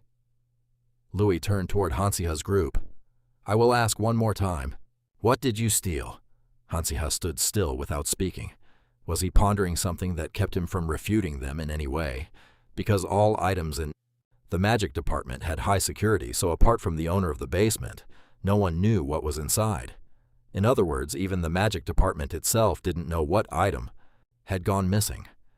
Therefore, our strategy in this trial was very clear. There was no evidence, so just keep denying it. We didn't steal anything. Besides, the basement was destroyed by an accident. An accident? Are you talking nonsense and expecting me to believe it? We got lost at that time, and while casting a spell to find the way out, we accidentally caused the damage. The three of them tried to make excuses. These words only made Louis angrier. How can you lie so blatantly? Your Honor, the basement was completely empty. There was property damage and a theft occurred at the third basement level, and at that time you were the only ones who went from outside into that area. What other evidence do you need, Your Honor? It's tough to rule when both sides have their own points. I guess we'll just have to wait for the owner of that basement to arrive. The Department of Magic has already requested their presence as a witness. They'll be here soon. Who could have walked in, I wonder? The whole room is buzzing with excitement. No way, is it? Oh my God. Is that really Principal Ernest? Looks like our students have been causing some trouble.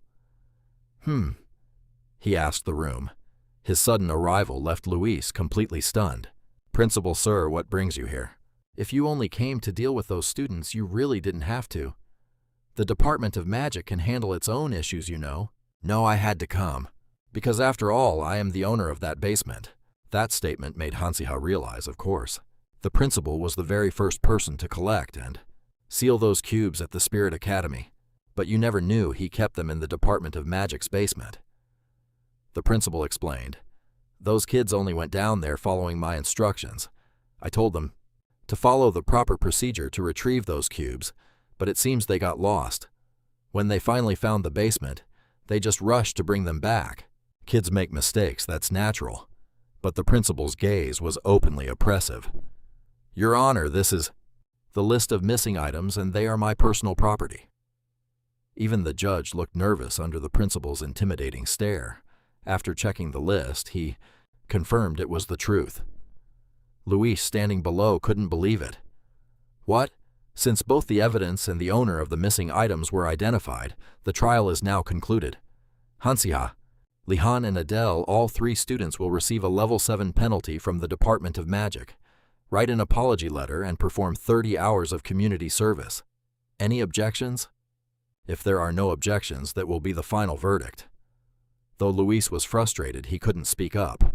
After the trial ended, it was quite late. In the principal's office. I won't ask you anything. Instead, take this. The principal held out a small piece of paper. Hansiha took it, though he knew one cube was still missing. Ernest just let it slide. Exactly what did Principal Ernest already know? How much does he know? Hansiha opened the paper. It was a note.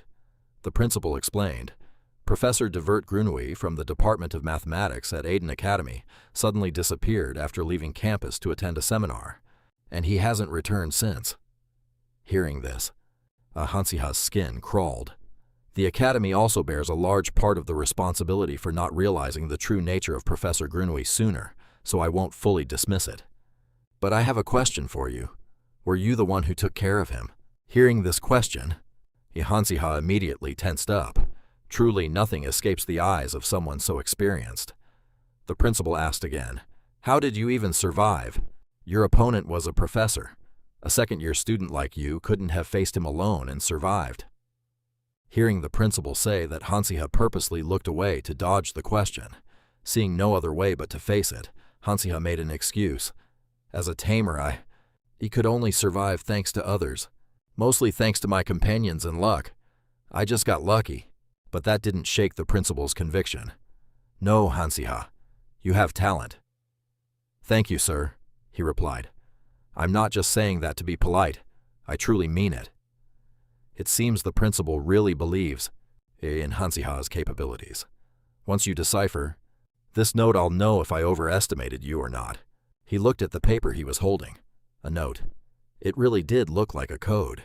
It turned out the principal had found it on Professor Grenouille's bookshelf. As expected of Professor Grenouille, this seems to be a type of arithmetic code, but I couldn't make heads or tails of it. But then a thought struck me. Perhaps you're the one who can solve it. Hearing this, Hansiha felt the pressure of the principal's praise. But if this was a code by a high-ranking mage disguised as a professor, could this be the location of another cube? Thinking fast, Hansiha agreed. "I'll try to look into it, Principal." Receiving that answer, the principal smiled with delight.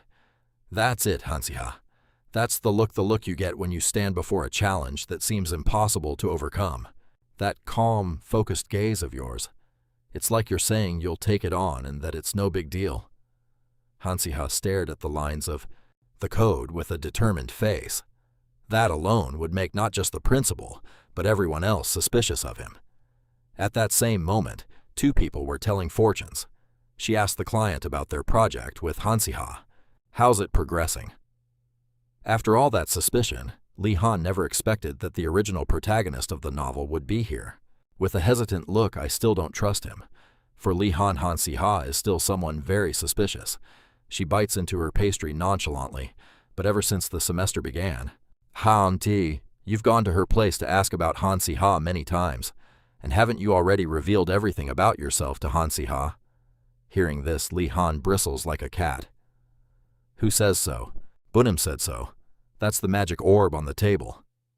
He admits that if that's the case, there's no arguing with it. Li Han thinks to himself anyway. I've already received advice regarding the location of the cube, so letting him know all my unplayed cards isn't exactly a mistake. But his mouth says the way Hansiha behaved during freshman year was highly suspicious. What Li Han said makes sense. Even if he turned into a dark mage, it wouldn't be surprising at all. But during sophomore year, he did a 180-degree turn. After spending time with him, I started thinking that maybe he isn't such a bad guy. But if you ask me if I could be betrayed by him, that's a different story. She seems uninterested in what he's saying, just busy munching on snacks. Suddenly, she takes off her hood. It turns out to be Jun Hyan, so that's how it is. "You're planning to ask me to check if the prophecy about Hansiha is still the same as before, aren't you? Don't worry. It's true that you helped me by giving me bread. But no matter what, I won't turn down a request from a handsome guy." Jun Hyan reminds Li Han to pay very close attention to the events about to unfold in this academy. "That's just a little extra advice since you've been bringing me bread every day." But Li Han still doesn't understand. The last bit of advice, "That's right. Bunim just told me about something incredibly strange that is going to happen." Jun Hyan says this with a very mysterious and cautious attitude. In a beautiful room, a side deeper than this video echoes, it turns out the side belongs to Adele. Being stuck on community service for 30 hours is no joke. Hansiha is diligently sitting there polishing the egg nearby. "Really?" Hearing Hansiha's tone makes Earl angry. "Really? What do you mean, really? Hey Hansiha, you should be cleaning up too. Instead of spending all day just polishing that egg, hurry up and help me." "I can't. I heard that if you polish it every day, it will grow up strong and healthy." Hansiha replies to Earl, "This is Paranodon's egg." Suddenly, a loud voice calls out, "Adele, how, Hansiha." It turns out to be One. He is panting while running. "Hot news, everyone." "One, what happened?" One recounts the news he just heard. The latest hot news has caused the whole academy to stir. "As soon as I heard it, I ran straight here to tell you two. A room called the monster in the specimen room has reappeared." Adele leans in. "Oh really? Is this information accurate this time?" One shrugs. "They say it's definitely true this time. That's why Lily had to go to the professor's office." Hansiha appears quite normal upon hearing the news that has the whole academy in an uproar. As far as he remembers, the story of the monster in the basement specimen room started with someone's scream about a monster appearing in the specimen room. At first, people thought it was just a regular school ghost story. Rumors started spreading. A monster in this add-in academy. It's not some small creature either. I heard a student almost lost their life. In the end, because there was no evidence to prove the existence of that monster. It was dismissed as an unfounded rumor. Lilin, who went to confront the professor, is just going to be humiliated. In the air square, blue lights suddenly appear. Hansi Ha is drawn to them. It turns out the main storyline for episode 3 has arrived. The Drake in the specimen room. Time limit until defeat. Unknown. Reward clue. Password random box. After seeing this amount of information, Hansi Ha knew from the start that the monster was real. The main skill of the Drake species is stealth. If it truly wants to hide, even a professor can't find it. There are only a few students who can see things that others cannot, so it makes sense that it would use its stealth skill. One adds more for them to hear, and it seems Lily's trip to the professor's office has caused a huge impact, so even other students are starting to do ridiculous things. Adele wonders, what kind of ridiculous thing? There's a rumor that the monster is a Drake. Hearing Juan's words makes Hansi Ha smirk. Good guess. He says this story sounds funny, but if they actually catch it, its skin and its blood would sell for a lot of money, wouldn't it? Other students are frantically forming hunting parties. Hansi Ha doesn't believe those words. Come on, that's still just a rumor. Who would believe that and do such a stupid thing? But everything didn't go as he thought. Hansi Ha seems angry at these annoying sounds. I thought that... So it turns out there are more idiots in this academy than I thought. A person stands on the podium coaxing everyone. Believe me, I'm serious. If we catch the Drake, we'll get, extra credit, and maybe we'll even jump straight to our 3rd year. Isn't that worth a try? Seriously, in this world, what kind of monster could there possibly be that the 10 of us students can't handle? He tried to convince everyone. Hansi Ha looked at them, depressed and exhausted by this bunch of idiots. Drake isn't exactly an easy opponent to deal with, Solia said, walking by. They've already got their sights set on it. Hey Solia, do you want to join their hunting party? Such a rushed invitation made her feel hesitant. Hansi Ha sighed, looking at that guy with utter contempt. That Derek, his intentions are way too obvious. Solia turned to look at Hansi Ha. You're so confident, aren't you? Try using your own head for once. How could Solia possibly agree? I wonder what she saw that made her turn back, with a look full of determination. And you still think she's just doing it because she lacks money or points? Completely contrary to Hansi's thoughts, Solia said firmly, Fine, I'll join.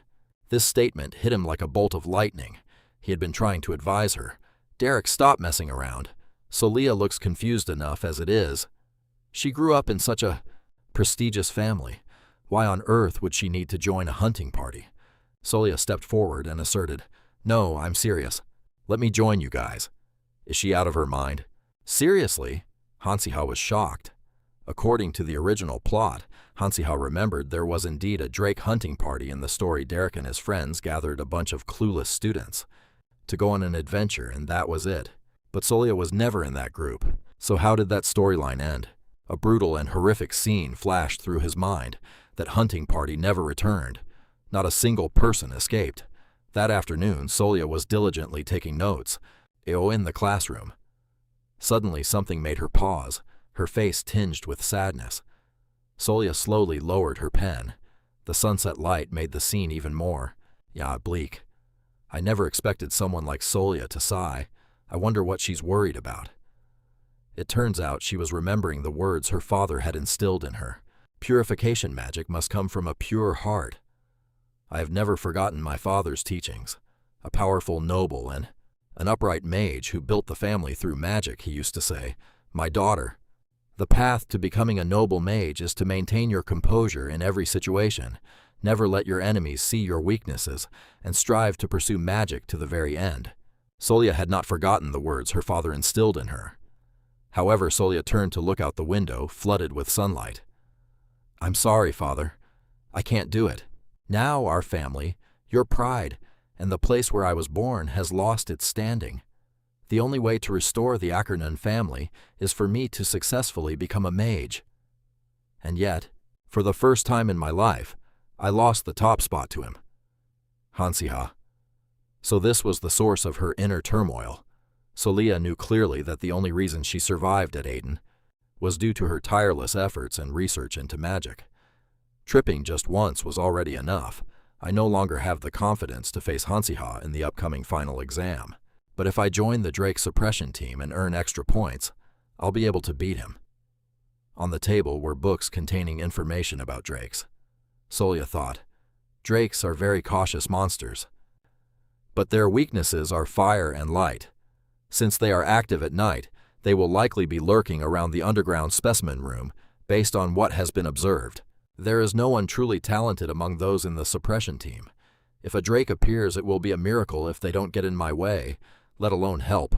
Solia's face was full of determination. So this is my chance to solidify my position as a light mage once again, because I will be the one with the advantage when facing a drake. I will seize this opportunity with my own hands. It seems that this time, nothing can stop Solia's determination. Amidst the gloomy twilight sky, a very firm voice rang out. Impossible. Junhyun replied to Hansiha. Solia can't catch a drake on her own. He was skeptical. Is that what the constellation said? Yes. You know what my predictions are worth, right? One piece of bread isn't enough, Hansiha. He pulled out a giant bag of bread and then handed it to Junhyun. She happily accepted it and thanked him. Junhyun suddenly pulled up her face veil, but why do you want to tell Solia's fortune? Don't tell me you like her. Junhyun was so angry she pulled her headscarf off. What are you crazy? That's not it. Hansiha hurriedly stopped those thoughts from going any further. The reason he came to tell Solia's fortune was because truly, back then she was his favorite character when he read Skull Academy, but that was only when he was a reader. But now he just wanted to protect the main character from an early demise. Hansiha leaned back, looking up at the sky exhausted. Solia can't catch a drake alone. I don't know what he was thinking that made him so pensive. A thought flashed through Hansiha's mind. If so, then... Meanwhile, in another place, Solia was struggling and tired, carrying the arithmetic shield. But these things couldn't stop that monster. Just one of its claws had made it very difficult for the others, and Solia to hold out. Solia turned pale when she saw a hole in the shield she had erected. If I hadn't managed to put up the barrier in time, I would have been done for. We have to stop. Someone in the team spoke up. 2 people in the suppression team are already injured. No one could have expected the specimen room to be this dark. Let's turn back now. Please, let's go back. Solia and Derek turned back to look at his friends who were seriously injured. But the current situation was too difficult. Derek felt it wasn't good. No, we can't get out. We've already set traps all over the specimen room. How are we supposed to get out of here? Just one touch and it's game over. It turns out they've trapped this whole place.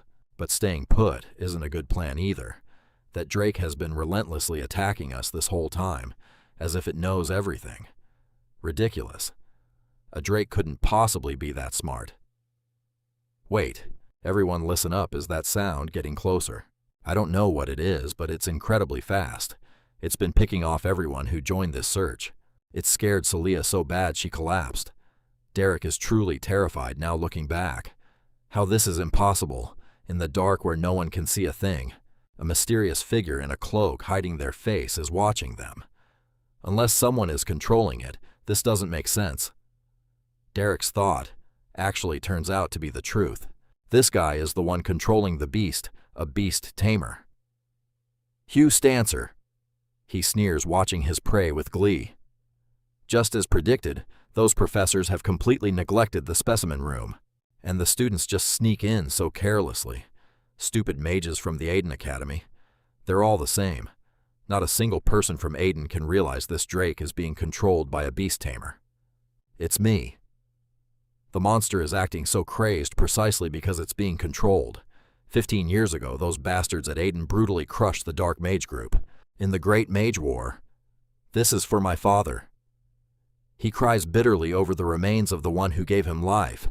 At this moment, Solia is the only one still partially conscious, her body trembling. She's shaking, facing the drake while her teammates have all collapsed. Looking around at everyone else, they can't even teleport anymore. She's all alone now. The monster's image is burned into Solia's eyes. At first I thought this would just be a solo quest. What do I do? Can I even win this? No. Even if I can't win, I can't just die here. Even if it means using up every last bit of my magic.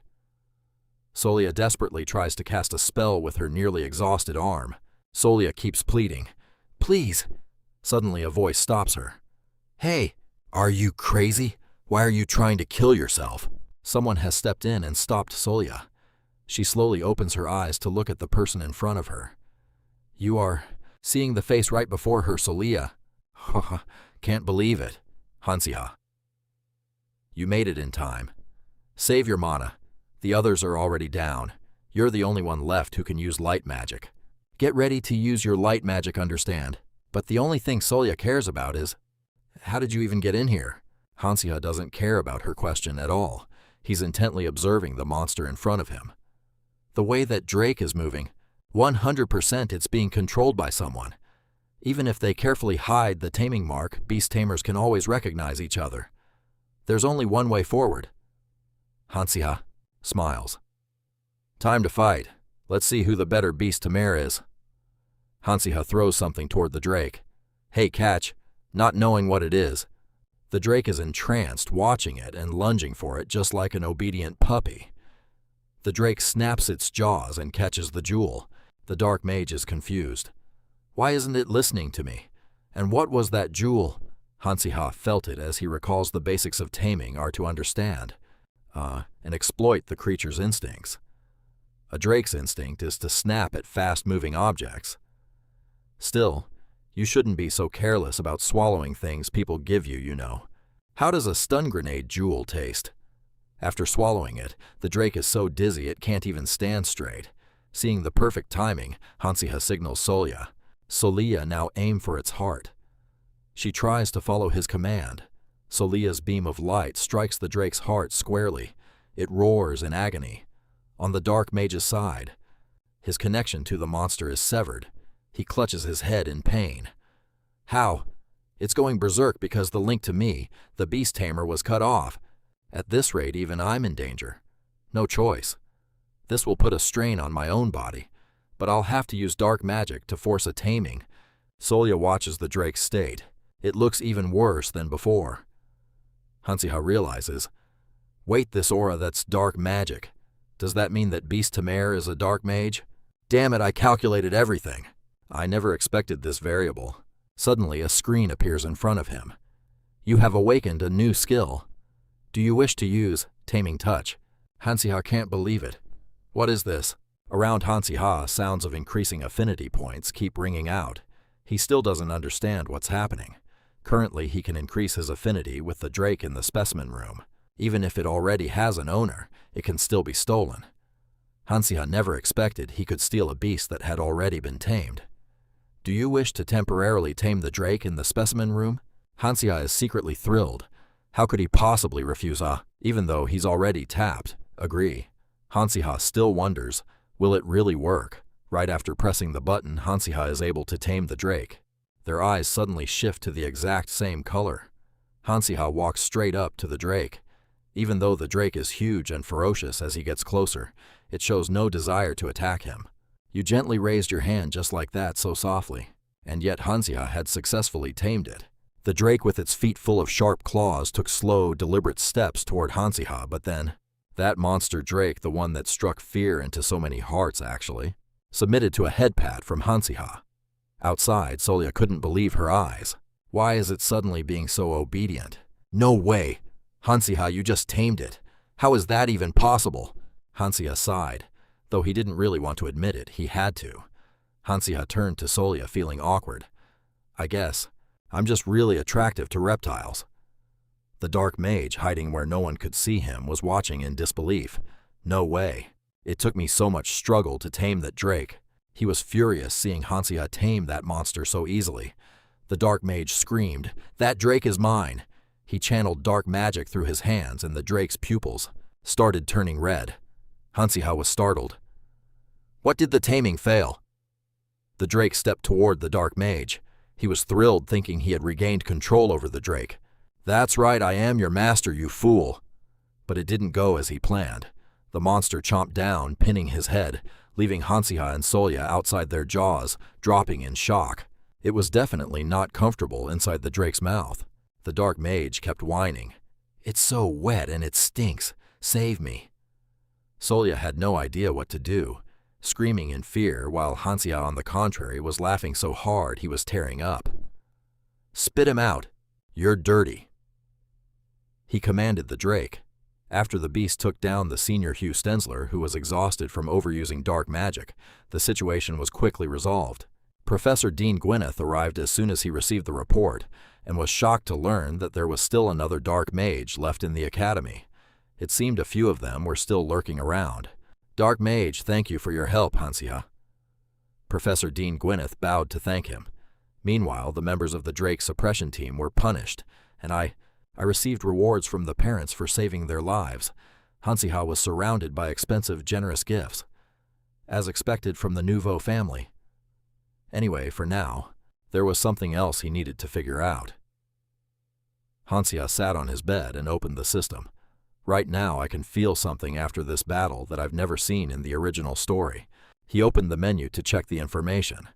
Taming Touch helps you continuously increase affinity and tame a monster during battle temporarily. You can only tame one monster at a time. Lasts for 3 hours. Only works on monsters 10 levels lower than you. Reading through it, it felt really strange that Tamer was the one who received this skill, and not basing. I wish I could test this skill on the Drake for a bit longer, but anyway, this skill has its limits, and besides, basing hates the Drake, so I had to leave it to the professor. The adorable little dragon was extremely angry, thinking its owner was interested in someone else. Hansiha tried to soothe his little treasure.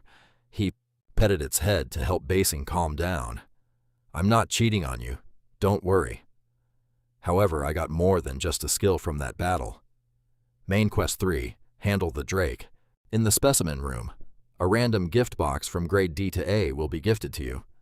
Do you want to accept? Hansiha was excited to see this notification. This is it. The unboxing I've been waiting for. Hansiha inhaled and exhaled. He looked very tense because he had been waiting for this moment for a long time. But as he approached the box, Hansiha thought to himself, "I shouldn't get my hopes up too high, but please, if it's not an A rank, at least give me a B rank or higher, please." The box opened and the inside looked like a flashlight shining outwards. The light was blinding, just like those oblivious drivers who keep their high beams on at night. Hansiha was struggling to see what was inside because of the glare. It was a bag. "This is an A-rank spatial bag. Oh, this is better than I thought. Not only is it convenient in battle, but also for daily life." Hansiha happily picked up the item he had just received. Right now, Hansiha was very excited because if he went out to buy this, it would definitely cost a ton of gold. Additional reward for minimizing casualties. Check the bag. Note 0 casualties. Hansiha didn't expect to have another additional reward this time. After thinking for a moment, Hansiha finally understood. Got it? In the original plot, no one came back unscathed. This time, even the severely injured students were treated quickly. This must be a reward for excellently completing an ultra-hard level, huh? He hurriedly opened the bag and a red piece of paper fell out. Hansiha opened the paper to read it. There was a string of formulas. Notes. Let me see. These are mathematical formulas. This is lecture material on equations that Professor Diver always includes in his tests. Anyone watching this who is in 12th grade must definitely be familiar with these formulas. Hansiha read the lines of formulas carefully. He couldn't understand why these equations looked so familiar. I don't know what he realized, but it made Hansiha freeze up. He screamed so loudly that baby Basing, who was sleeping, was startled awake. Doesn't this look more like a cat than a dragon? Everyone, Hansiha grabbed another piece of paper and placed it on the table. Why didn't I think of this before? The code is in the note Dean Gwyneth gave me. He remembered decoding almost all of it, but the final riddle was so tough, it had him struggling for days. Up until now, Hansiha had been thinking, I have to decipher the meaning of these characters. Who knew I just had to solve an equation, that crazy math professor? It wasn't about deciphering characters at all. It was about calculating to find the numbers that could pass through them. I lost sleep for days. Just because of a high school math problem, I've lost sleep, let alone you. He said it, so he did it. He immediately grabbed paper and pen. He started solving the equations, his pencil pressing so hard it almost tore through the paper. Dunn got the answer. After finishing the calculations, he got x equals 205 and y equals 014. But no matter how you looked at it, room 205 was the exclusive classroom for necromancers. Hansiha was already in front of the classroom door. Hansiha cautiously pushed the door open. It was pitch black inside, not a soul in sight. He then approached locker number 14. This was the number he had calculated after, covertly checking the student list in the office. He had discovered that student number 14 had left the academy a long time ago without leaving any trace of their existence. Hansiha opened locker number 14. A powerful light burst forth from it. Upon seeing what was inside, Hansiha was overjoyed. Just as I thought. Found it, here it is. This was the place holding the other cube. Hansiha held the cube in his hands, not knowing how to describe his emotions. But he clearly remembered that Professor Diver had received it from the dark mages and hidden it away. He should stow it in his subdimensional bag to prevent dropping it. Even so, Hansiha felt a bit guilty for having stolen it. He would have to lay low for a few days to avoid drawing attention. However man proposes, God disposes. One sunny day at the academy, a sweet calling voice rang out. Hansiha. Hansiha was annoyed. Stop following me, Junhyan. She kept tailing him. Why do you keep refusing to go on a date? With me. Because I'm not interested in you anymore. Oh, or are you still chasing after Celia? Hearing that, Hansiha immediately turned around and flared up like a child. Why on earth did you bring her up? Junhyan clasped her hands together, her eyes sparkling like a cat's pleading. Regardless, please, let's just go on a date. You call this a date? Why are you forcing me? Hansiha didn't succumb to this cuteness. As for me, I did succumb. Always participating in the astrology competition organized by the theology department. So Junhyan was trying to get Hansiha to join this competition. Jun, Heian looked serious. I thought you liked things as simple as possible. Hansiha sighed, bored. Do the stars tell you that Junhyan filled him in on the competition? By the way, this astrology competition only consists of simple, astrological problems. If you win the competition, you'll get 3 theology credits. That only happens if you get the highest score. Hansiha carefully considered this. 3 credits in another department meant he could skip classes next semester. It meant he could skip that garbage class of Professor Green's next term. Above all, you know my abilities, don't you? Right, the top-ranked student in the numerology department, Junhyan said confidently. Around her flowers seemed to bloom, highlighting her beauty. I'll carry you. Are you still planning to turn down this sweet deal? What Junhyan said was so true it made his head ache even more. It was too hard to refuse. Hansiha couldn't escape it. The reward was just too good to pass up. He agreed and shook hands with Junhyan. She was thrilled. I'm going on a date with a handsome guy. Hansiha sighed. Enough nonsense, just show me what's on the test. After that, they both practiced together. In the end, I ended up getting tangled with theology, something I'd never imagined. Even though there were many obstacles during that time flew by like a blink of an eye. The day of the astrology competition arrived. Hansiha stretched his body to warm up. His body felt stiff. Maybe he'd slept in the wrong position, or perhaps this was the bad omen the theology students kept talking about. Junhyan suddenly called out to him. Oh, seriously, Hansiha, look over there. You don't know what's going on, do you? She was in such a rush. What is it? The judge. Hansiha didn't know what he saw, but his expression turned sour. The judge looked exactly like him. I actually don't think they look alike. This guy looks even more handsome. The judge looked exactly like him. Hansiha looked toward the guy. Of course that was why. The judge seemed to notice Hansiha too. He looked up because that guy was Hansiha's older brother. Hansiha instinctively smirked. The judge with the black hair was none other than Hansi Hyuk. He stared intensely at his youngest brother. Hansiha seemed even more stressed by the arrival of his brother. If he had known he was a judge, he would never have entered this stupid competition. Hansi Hyuk was dressed impeccably in a black vest from head to toe. With a gloomy face and a voice that was both terrifying and charming, he was the most prominent among the judges. Hansi Hyuk was from the Department of Magic.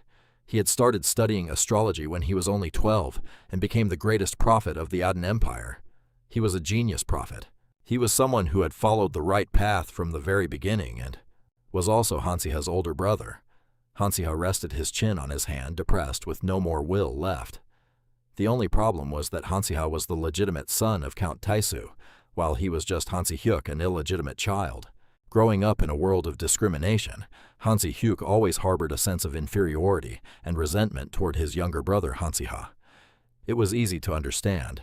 Hansi-ha was always, "To think you actually dared to act like my older brother, spouting such cruel and pathetic nonsense in the past.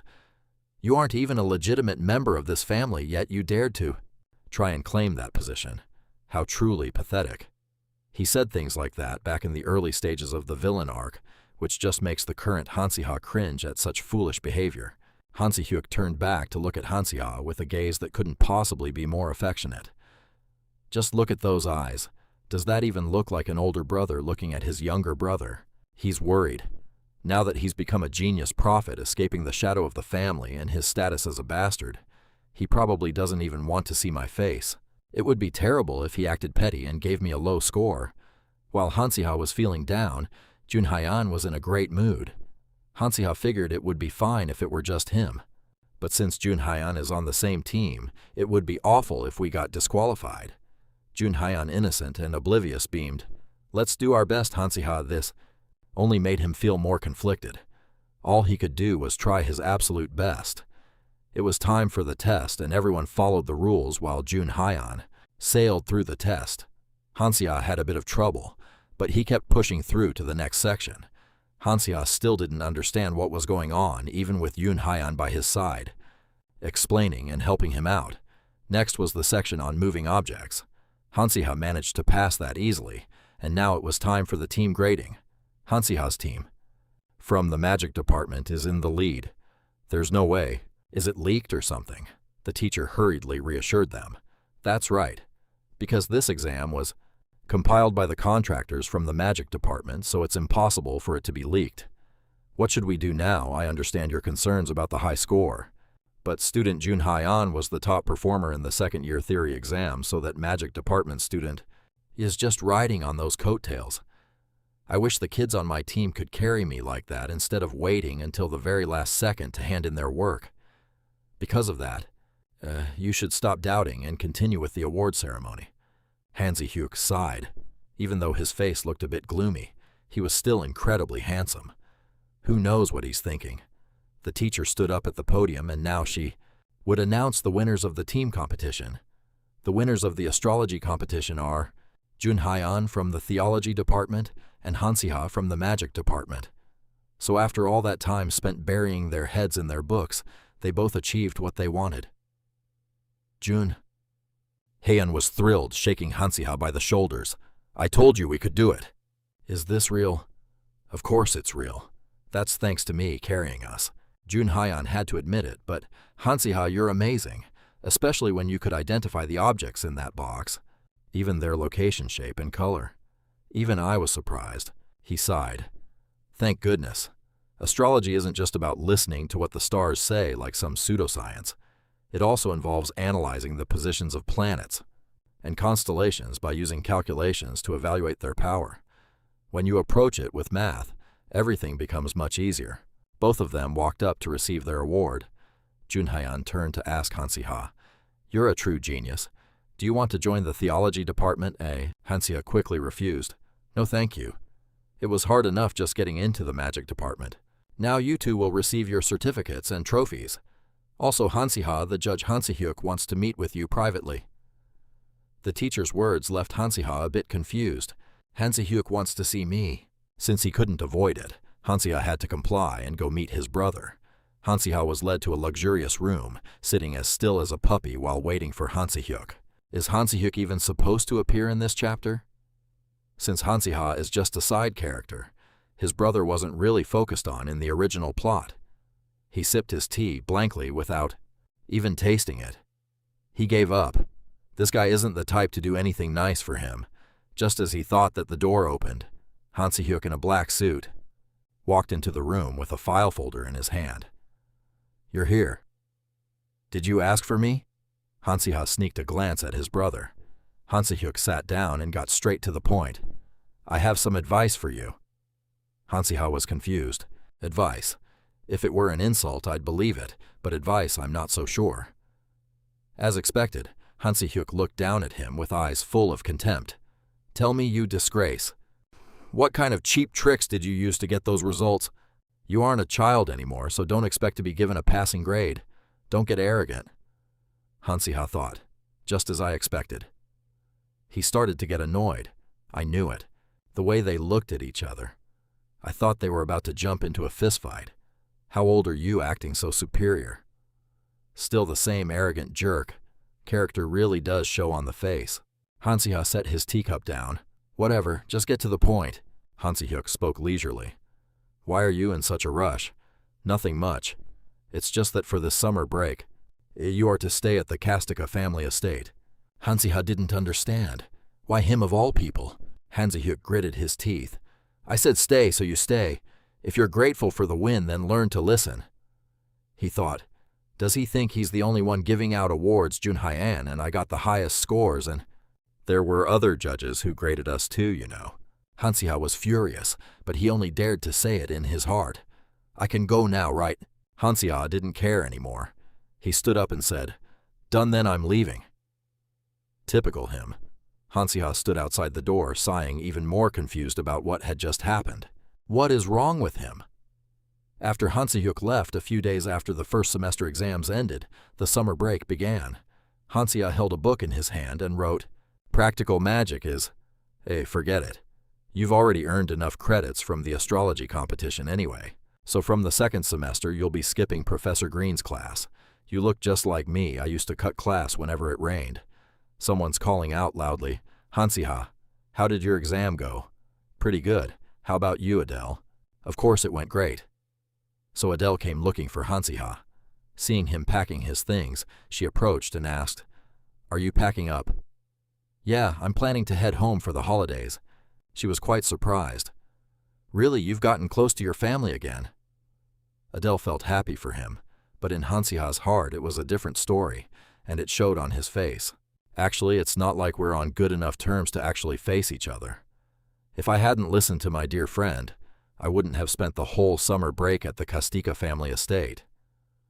Oh well, since you put it that way, I guess I have no choice but to listen this time. There's probably no sinister plot behind it, right? Hansiha reassured himself. He turned to ask, What about you, Adele? Are you heading home too? She just gave a wry smile and replied, They don't really like me coming back, so I'll just stay in the dorms. Adele tried to avoid his gaze, but Hansiha remembered, even though she said that. The reality must be different. Adele's background was never mentioned in the original story, and she was always alone. Since she wouldn't tell him, there was nothing he could do. Hansiha quickly changed the subject. Well then, I'll see you next semester. See you in a month then. They both said their goodbyes for the short break. Take care. The weather was so clear, the trees so green. The steam train carried its passengers to their destination. Safely arrived, Hansiha stood frozen, unable to take another step. Damn it.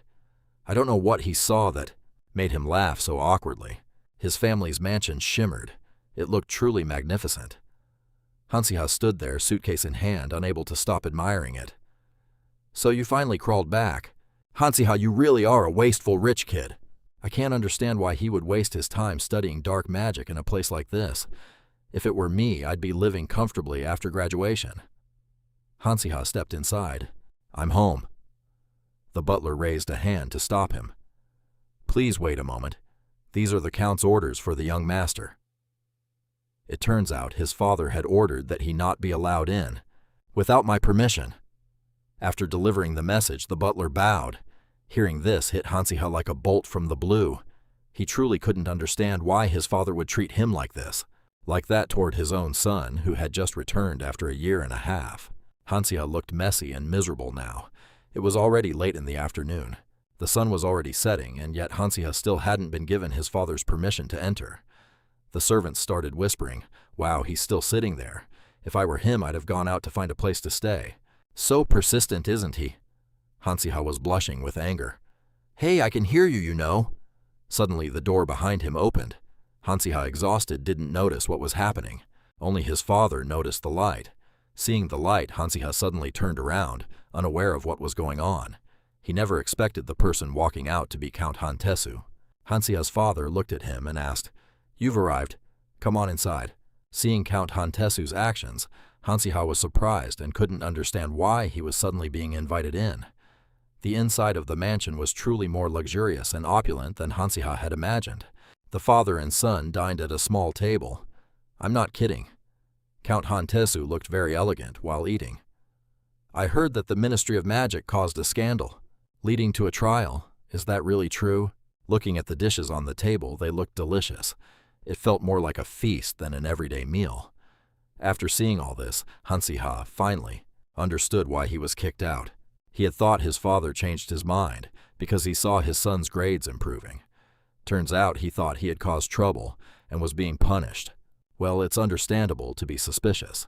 As expected of Count Hantesu, Hansiha casually cut his meat and replied, "Father, you're so fast at picking up weird rumors, but so slow with these things. I could tell you'd heard about it a long time ago." He glanced at the people standing nearby. Just by seeing the servants' attitudes, they must have been gossiping about him. Just a single glance made that guy recoil.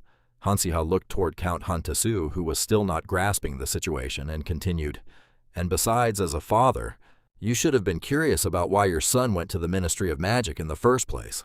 Hansiha replied with a sarcastic tone. Hearing these words from his son, Count Hantesu trembled with rage. "You dare lecture your father?" Hansiha had successfully touched a nerve. Seeing that look, Hansiha faltered a little. Wow, that's scary. No wonder they call him the cold-blooded count. I shouldn't provoke him further. "Sorry for disappointing you, father, but I participated in an event organized by the Ministry of Magic." "What did you go there for?" "I was representing the school." "Anyway, forget it. Give this to him." Hansiha pulled out some papers and handed them to the servant. Count Hantesu read the contents and grew even more furious. "Are you still lying to me right now? First place in taming, first in practical magic, third place in GPA. Is this your report card? Did you forge this?" He said that, but when he held the paper, he couldn't believe his own eyes. "I didn't do anything at all, and cheating on a practical exam is even harder." Hansiha was confident because this was entirely his own ability. Moreover, this was only his midterm report card. "I'll try even harder for the final exams." Now Count Hantesu's entire body was trembling. You brat! You actually did it!" Hansiha watched the scene before him. "Are you crying?" Just because his son's rank went up a little, that old lady is furious. Hantaisu is supposed to be cold-blooded, right? Now tears are streaming down his face. "Siha, my child, have you finally learned to think for yourself?" A servant walks over to tuck a blanket around the count, who is still sobbing uncontrollably.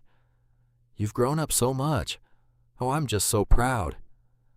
This reaction from Hantaisu only makes Hansiha feel even more awkward.